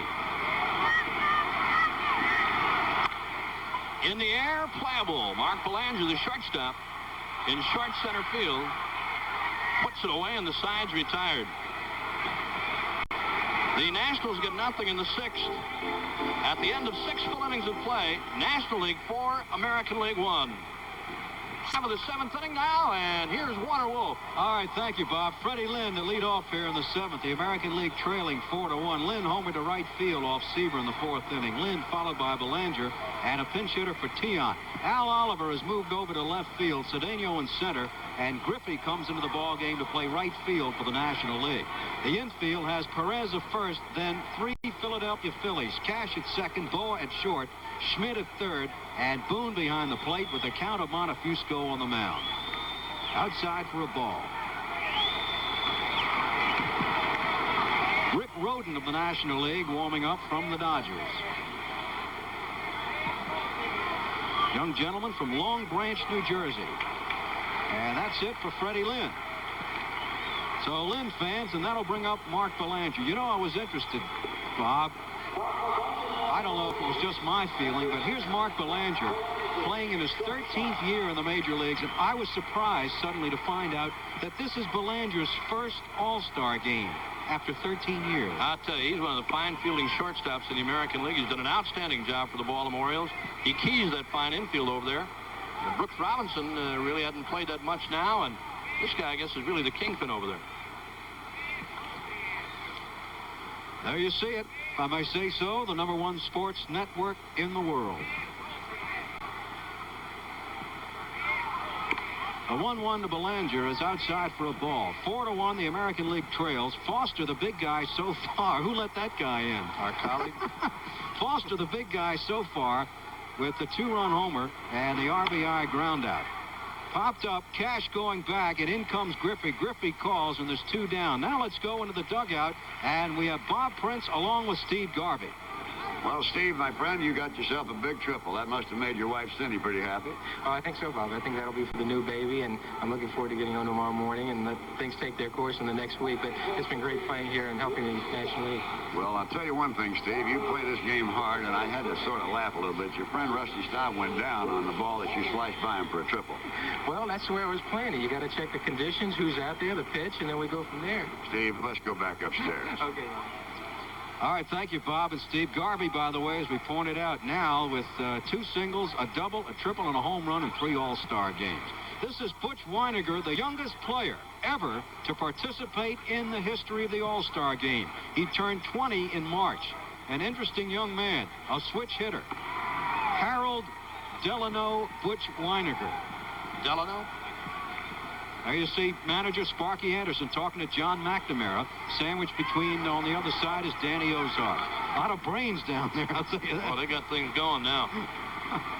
Boy, Gene Mauch really likes this guy. Gene Mauch, of course, the manager of the Minnesota Twins. He likes Butch Weiniger. #2 draft choice for the Twins. And I'll tell you, he has to be considered in the Rookie of the Year running, along with Fidrich, I guess Thompson, the first baseman, and Willie Randolph.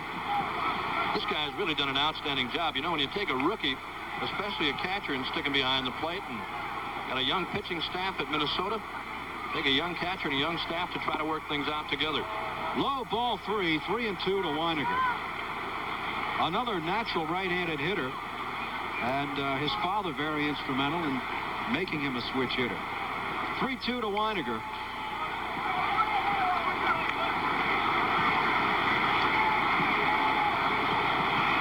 President Ford, here to throw out the first ball, has moved into the box of Vice President of the Phillies, William Giles.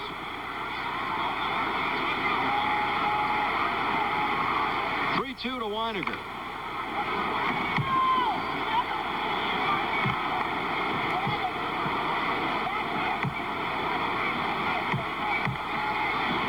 So far, the American League shut out except for the home run to right field by Freddie Lynn off Tom Seaver. There you see the count shaking off the side. Okay, he likes this one. 3-2 to Butch. Ball 4.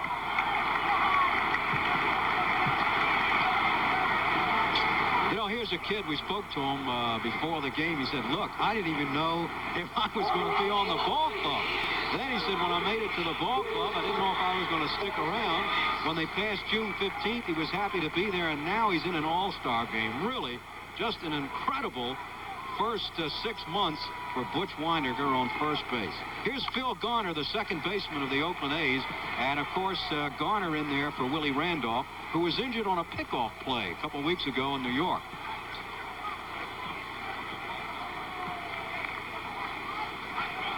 The count has just thrown that ball 87 miles an hour. He's a little below Seaver. Seaver was heating up around 96. The one-strike pitch to Garner, out of play. You know, all the trouble on the Oakland A's ball club this year, all of a sudden they've started to come around, and this guy's been a big part of them. You know, when Dick Green left the Oakland A's, one of the outstanding second basemen for Oakland, Green was one of those guys that threatened to quit every year and would come back. He finally did quit, and Phil Garner took over and did an outstanding job. That's it for Phil. So Montefusco strikes out 2 in this inning, and we go to the, let's call it the home 7th inning here in Philadelphia. The National League leads it 4-1. All right, let's go right now to Bob Prince in the dugout. He's with Thurman Munson and Catfish Hunter. All right, thank you, Warner. Catfish and Thurman, I wonder if you two gentlemen would mind commenting on what you think about the new settlement with the 6-year deal and the year option. How does that strike you, gentlemen? Well, I just heard over the news it's not settled. Well, we heard that it's been pretty well ratified by the baseball, proposed by the ball players, and it does appear that the owners are going to have the players ratified. Is that all right on the player side, Cat? Well, I think it's great. You know, be playing without a contract this year, without the pitching plan and everything. And I think if we settled it, like you said, I think it's great because I think the players can play it at ease. Thurman, how about you? Well, I think it's going to add some security, you know, especially to the players. I think there's going to be more 3- and 4-year contracts, and a couple of players, you know, their families won't have to, you know, just being able to settle in one place. I think the owners, you know, really believe now that the Players Association is a real thing. You know, we're a strong unit, and you know, it's just going to be a little bit, you know, cohesive now instead of, you know, each person going in their own direction. Okay, Thurman Munson, Catfish Hunter, the New York Yankees. Now let's go back upstairs. All right, thank you, gentlemen. Here we are on the bottom of the 7th. Boa leading off from the Phillies, 4-1. National League leads in an interesting situation. Tanana, the new pitcher of the American League, went over just before Boa came up, went over to third baseman Don Money, who, of course, used to play here in Philadelphia and was a teammate of Boa, and said, Larry, or rather, Don, how do I pitch to Barry? Larry. Well, this is the way. 1-1. This guy's one of the outstanding pitchers in the American League. Frank Tanana of the California Angels. All hard stuff. Good overhand curveball, good fastball. I'll tell you what, he's one of the few pitchers. You know, a lot of strikeout guys say, well, I don't really try for strikeouts. But he says, hey, I try for strikeouts. It's a feeling of power. Outside pitch fouled off. 2-2 to Larry Bowa. Schmidt is on deck, followed by Al Oliver. National League with 2 in the first and 2 in the third.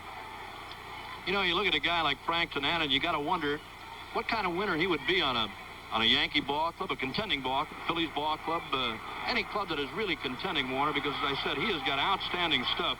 He led the American League in strikeouts, led the majors, as a matter of fact, last year in strikeouts with 269.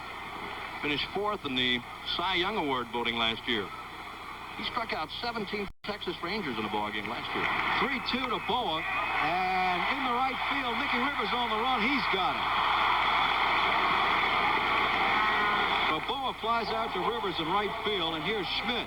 Now, Schmidt this year, as you know, in a ball game in Chicago, in a game in which the Phillies trailed at one time 13-2, Schmidt came on to hit 4 home runs in Wrigley Field.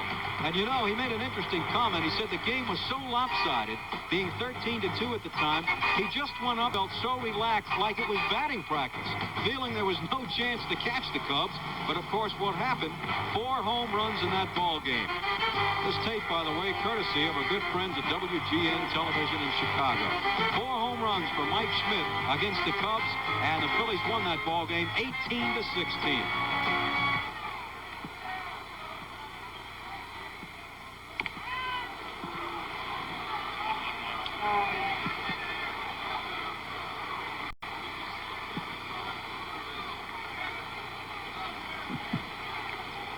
One to Schmidt.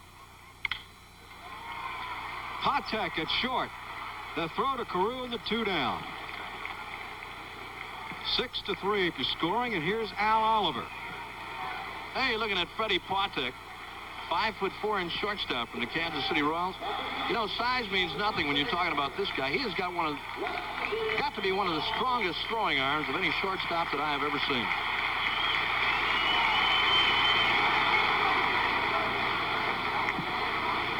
Al Oliver of the Pittsburgh Pirates. And there's Carew, the flip to Tanana, and that's it for the National League All-Stars in the bottom of the 7th. So, as we move on to the top of the 8th inning, as we see American League manager Darrell Johnson, the score, it's the National League 4, the American League 1. We'll be back with more of the 1976 All-Star Game after this word from our local stations. Also, changes in the field for the American League. Actually, for the National League. At shortstop, Russell goes in at shortstop. Now that means, excluding the pitchers, the only National League players who have not been in this ball game, and here we are in the 8th inning, Swisher, Bake McBride, and Ron Say. Otherwise, Sparky Anderson has used everyone, excluding the pitchers. Rivers will lead off for the American League. In fact, for Darrell Johnson, excluding the pitchers, except for Chris Chambliss and Amos Otis, everyone has played.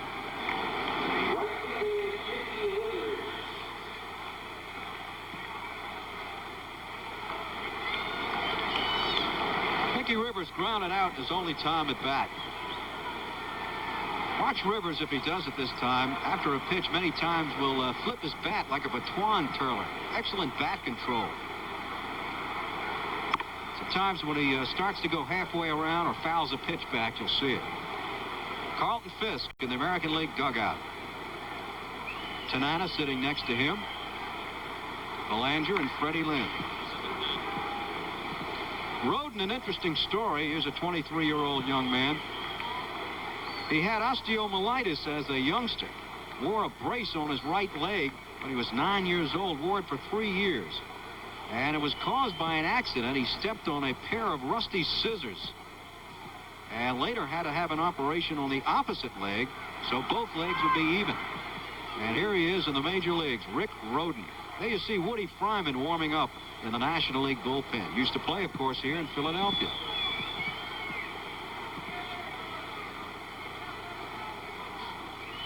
Inside to Rivers. Maybe you saw the Olympic arm patch on Woody Fryman, of course, from the Montreal Expos, where we will be beginning Saturday. Olympic coverage here on ABC. The 2-2 to Rivers. Out of play. In case you just joined us, the American League, only run of the night, a home run by Freddie Lynn. There you see the symbol, the Olympic symbol, on the right shoulder of Woody Fryman. The National League, the 2-run homer by Foster. Garvey tripled in Rose, and then Garvey scored on a ground ball by Foster, and that's it, 4-1. We're in the 8th inning. Jones, Seaver, Montgomery, and now Roden for the National League. This is Mickey Rivers with a 2-2 count. And Roden off the mound. He'll have to hurry, and he's safe. Put it in your pocket. See that one coming all the way as soon as Mickey Rivers hit that high chopper to the right of the mound. Roden got off the mound quickly. Look at Mickey Rivers chop down on that ball. That high hopper. Rick Roden, forget it, Rick. No chance on AstroTurf. Wow. Maybe on natural grass, Roden has a chance. Here's Yastrzemski, who popped out in the 6th inning. Well, you know, you're talking about grass and the artificial turf. That ball on the grass, it kills. It lays around there. The catcher might be able to make a play on it even. Not on the artificial turf, as you said. Rivers normally a threat to steal, but of course probably will not do so with the American League trailing 4-1 here in the 8th inning. Carl Yastrzemski, certainly one of the greatest hitters in the history of baseball. Missed one batting title by 2 10,000ths of a point when Alex Johnson beat him out.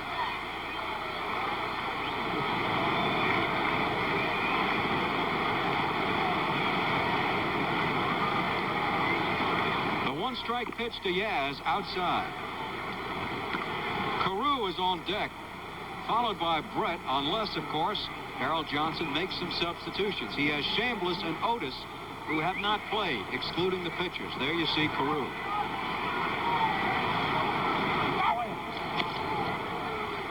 The National League has Perez at first, Cash at second.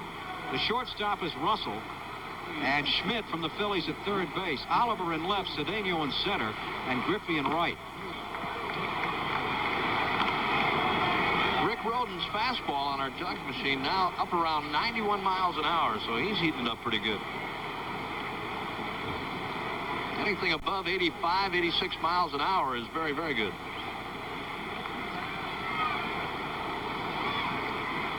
And Yastrzemski could be two. Russell to Perez, double play, and Rivers took out Russell, but Russell made the double play anyway. Really, an excellent play by Russell, as you'll see Rivers really knock him over. Now look at Russell. Here's Rivers, and Russell is hit actually before the throw, but still gets it off for the double play. I want to tell you, I believe he misjudged the speed of Mickey Rivers that time, Warner, because he had the throw in plenty of time as he comes across the bag, but Rivers is right there and almost really ripped him apart. 2 down, and here's Carew. Carew 0 for 2 tonight, grounded into a double play in the first inning and grounded out in the third. He walked in the sixth.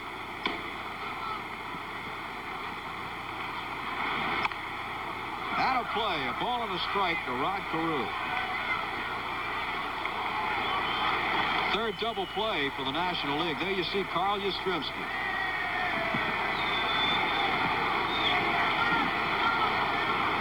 Philadelphia fans, well, I'll tell you, they've had something to cheer about all season. 1-1 to Carew. That'll be out of play. You know, you talk about great hitters. Certainly, Carew's got to go down along with Yastrzemski. You realize there's 8 batting titles, batting back-to-back, Yastrzemski and Carew. You know, a lot of people have said about Rod Carew, Warner, that if he wanted to change his hitting style a little bit, he could be a 35 home run a year hitter. High to Carew. Don Money is on deck. 2 outs here in the 8th. The National League going for their 13th in their last 14 All-Star games and 5 in a row. The 2-2 to Carew is high for a ball. National League in complete charge so far. Rose led off the ball game with a base hit. Garvey followed with a triple, and the National League has never trailed.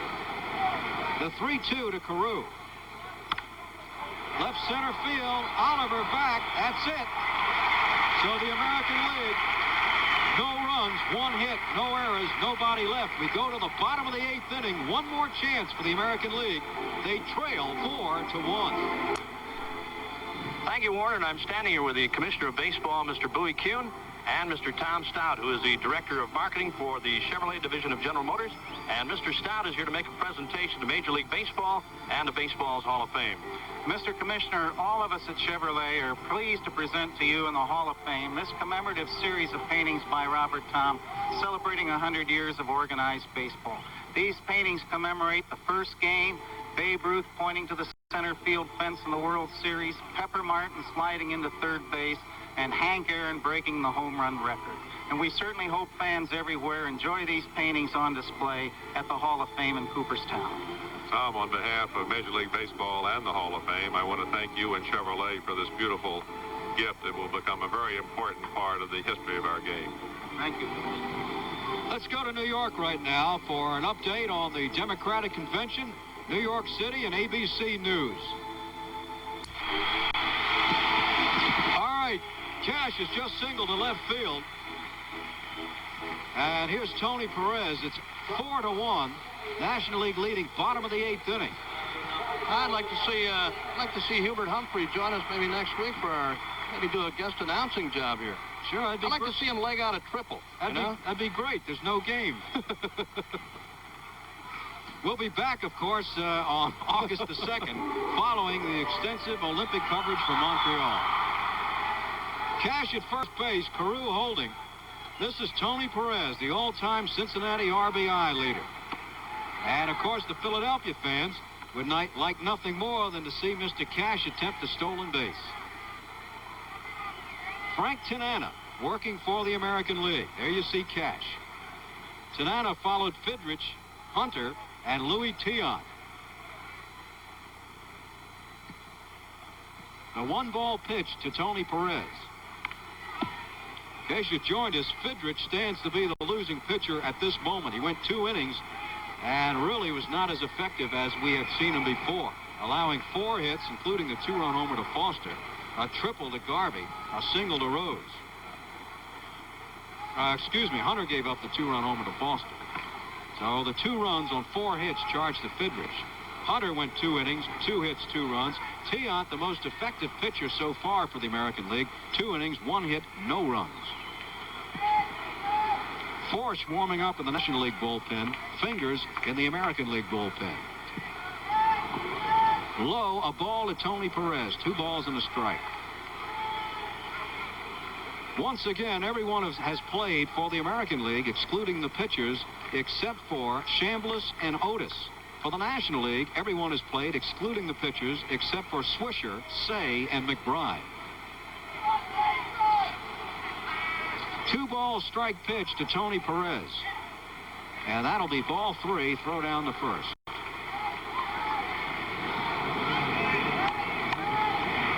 Bob, what do you think about so far, and of course including this game, the domination of the National League over the American League? I don't think, even if you were not objective, I think the most diehard American League fan would have to agree the National League, the 3-1 that Perez fouled back, the National League has been superior over the American League. It seems, Warner, you know, with the National League clubs in the All-Star games, it seems somebody gets on with a base hit and somebody cranks one out of the ballpark and always shoots them out front very quickly. They seem to jump out in front of these in these All-Star games very quickly. In the American League, you know, they seem to always be playing catch-up baseball, and it takes their game away from the hit and run, the stealing. 3-2 to Perez is high for ball 4. Let's go down to Bob Prince now with Rusty Staub. All right, Warner, thank you very much. Rusty, you played in 6 All-Star games, 5 as a National Leaguer, and now tonight as an American Leaguer. Do you think the American League will ever win another one of these games? Yes, Bob, I do. You know, I think there's been a tremendous amount of Little League trading lately, and especially in the last 5 or 6 years. And coming over here, all I've seen is some great athletes in the American League. And there may be a touch more fastballs in the National League, but it's not that great a difference. I think maybe, you know, out here today, the National League lineup was a little more powerful than ours, but I think we maybe had a little more speed. And, you know, it's just one of those games when you got so many good people together, who knows what's going to happen. But it's amazing that the National League has done so well for so long. All right, Rusty Staub, thank you very much. Now let's go back upstairs to our colleagues. All right, thank you, Bob. 2 on, nobody out. We're in the bottom of the 8th inning. 4-1, the National League leads. Cash at second, Perez at first. 1 strike to Bill Russell, the shortstop of the Dodgers. And that could be 2. Money to Garner, to Carew, double play. Around the horn, as they say. 6-4-3 if you're scoring. And on the play, Cash goes to third. Bouncing ball, third base side. Brewer, third baseman. Don Money digs it out. The throw on to Garner at second, and watch Bill Garner turn the double play. That's the first tonight for the American League. The National League has turned 3 in the ballgame. Let's make that 5-4-3 if you're scoring. Here's Griffey of the Cincinnati Reds, one of the 7 Reds playing tonight. 7 Reds and 5 Phillies. 12 of the 28 players either a Red or a Philly, and not 1 pitcher. That tells you something about the power of the starting team on both ball clubs. And, of course, let's face it, certainly, barring a collapse, you've got to figure those 2 clubs are going to meet for the National League pennant.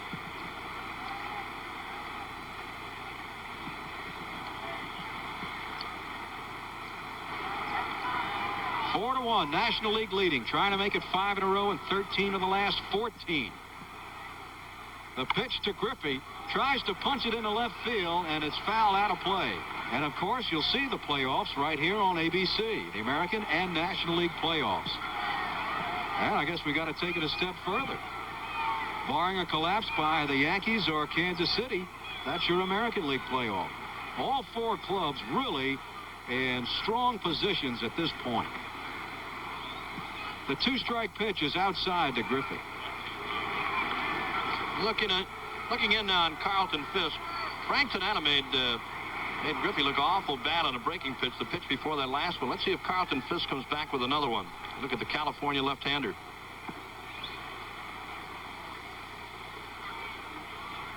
The 2-strike, 1-ball pitch to Griffey, and a base hit in the left center field.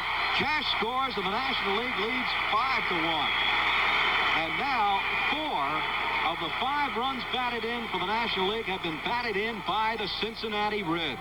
3 by Foster, 1 by Griffey, the other by Steve Garvey. There you see Carew and Griffey. And by the way, speaking of those playoffs, this will be the first time in the history of the playoffs that all the playoffs will be seen at night during prime time. Of course, some in the day, but the night games will be in prime time. 5-1, National League leading. Here's Cesar Cedeno. Tanana to the stretch. Griffey at first, 2 outs inside.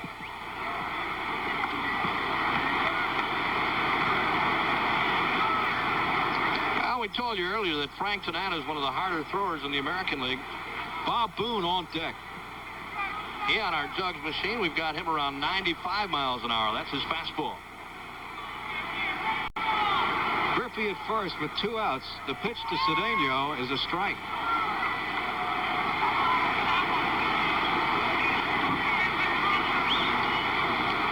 Gum-chewing Frank Tanana. More players getting away from the tobacco and more gum chewers now. What did you chew, Bob? I chewed tobacco, but there's less players getting sick now, too. The in-high for a ball to Cedeno. No, I chewed tobacco. I got hit in the throat a couple of times with foul balls and actually really did swallow it. And I kind of got away from it after that.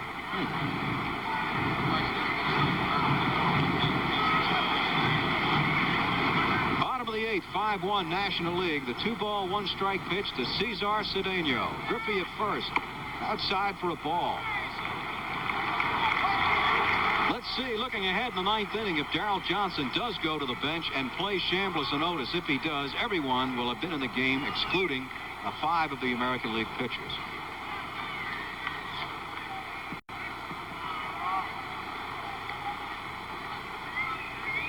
National League to take it a step farther even.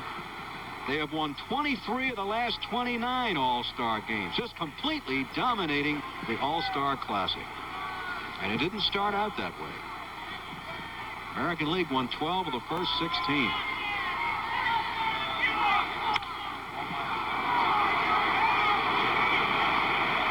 Last time the American League won a ball game, 1971. I know they've been few in between, Warner, because the National League has really dominated, as you said. And again, I go back to what I said before. They jumped off to a 2-run lead in the first inning. As you look at it right there, the National League 27 wins, and the American League 18 with 1 tie. 3-2 to Cedeno with Griffey at first and 2 outs. There goes Griffey. Good shot to left field. Back goes Yastrzemski near the fence, and that's out of here. Home run by Cesar Cedeno.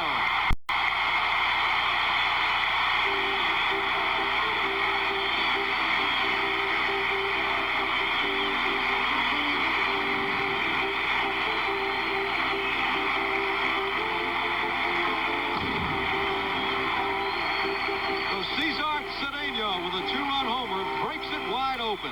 A 3-2 Frank Tanana fastball, and Cedeno got it all. You'll see Yastrzemski go back to the wall.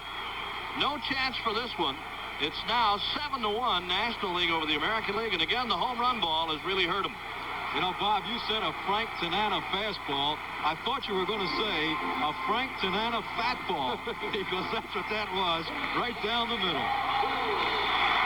91 miles an hour, and I think it went out twice as fast. You know, you talk about the guys, some guy really heating up one. He brought out a good point. You don't have to swing that hard. You don't have to hit a ball that hard. If they throw in the off-speed stuff, you got to furnish a lot of your own power. But Cedeno hit that ball nice. Here's Bob Boone, the Phillies catcher, and of course the partisan Philly fans booed Johnny Bench when he was introduced, in case you missed it, because they felt Boone should have been the starting catcher. I thought it was interesting that Bench himself, the man and gentleman that he is, said, look, if I was a Philadelphia fan, I would agree with them. After all, the guy is out hitting me by 75 points. Right field, Mickey Rivers has it in range. And that's it for the National League, but they scored twice on the 2-run shot by Cesar Cedeno. And we go to the 9th inning with the National League leading 7-1. This is 29-year-old Ken Force, the only relief pitcher picked by manager Sparky Anderson from the Houston Astros. And you talk about an earned run average, he's got it, 1.99. Kenny Force, the brother of Bob Force, and this is his big season. Ken Force of the Houston Astros. Ron Say has gone in to play third base for the National League, so that means only Swisher and McBride have not appeared for the National League. There you see the Penguin.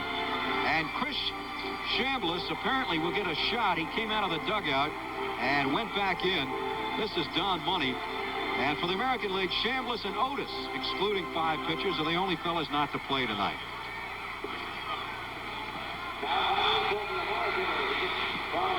Well, you see this guy every day, Bob. Yeah, he's having a fine year for the Brewers. Don Money at third base. A couple of years ago, he had an outstanding year. Led the league in fielding. Just did everything. He's a fine fielding third baseman. Popped him up. Easy play for second baseman Dave Cash. 1 out in the 9th inning. Let's go down to the dugout and Bob Prince.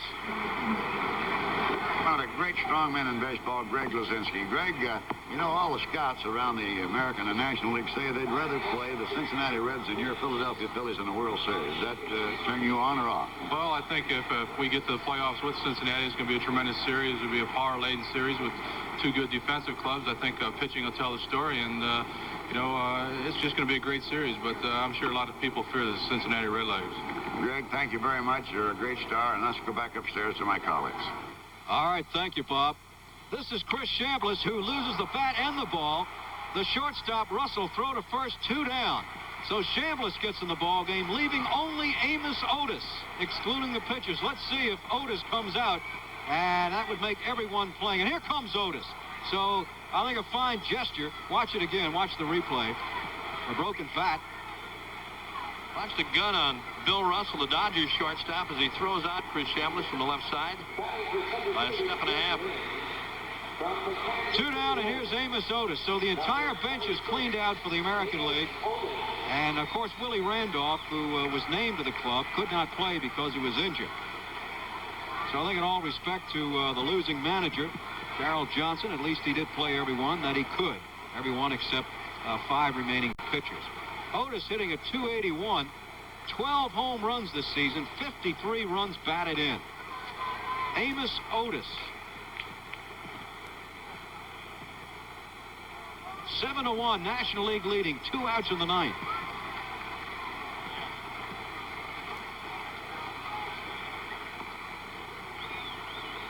Otis, of course, came up with the Mets, was a third baseman.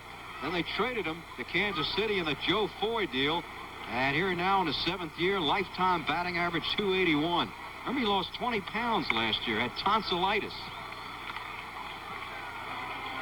Sparky Anderson taking a puff, celebrating his victory. Red Auerbach used to do it. That's right, he lit it up when it was ready to win it.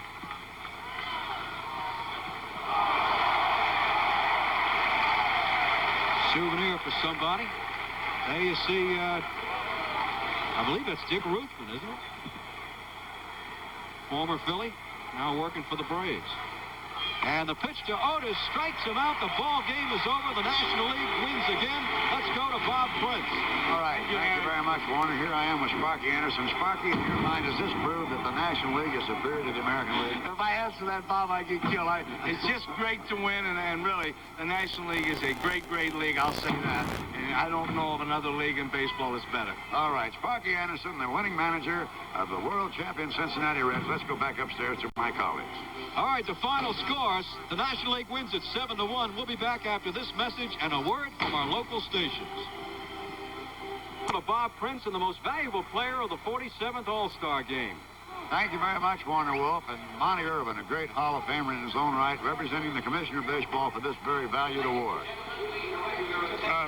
George, because you're having a great season and because you played so well, I want to present to you the Commissioner's Award presented year after year by the Gillette Safety Razor Company. Our congratulations to you and continued good luck for the rest of the year. Thank you. thank you very much. I really feel honored to receive this award, and I thought to thank the fans for selecting me as an All-Star, and I thank God for giving me this chance to play this game.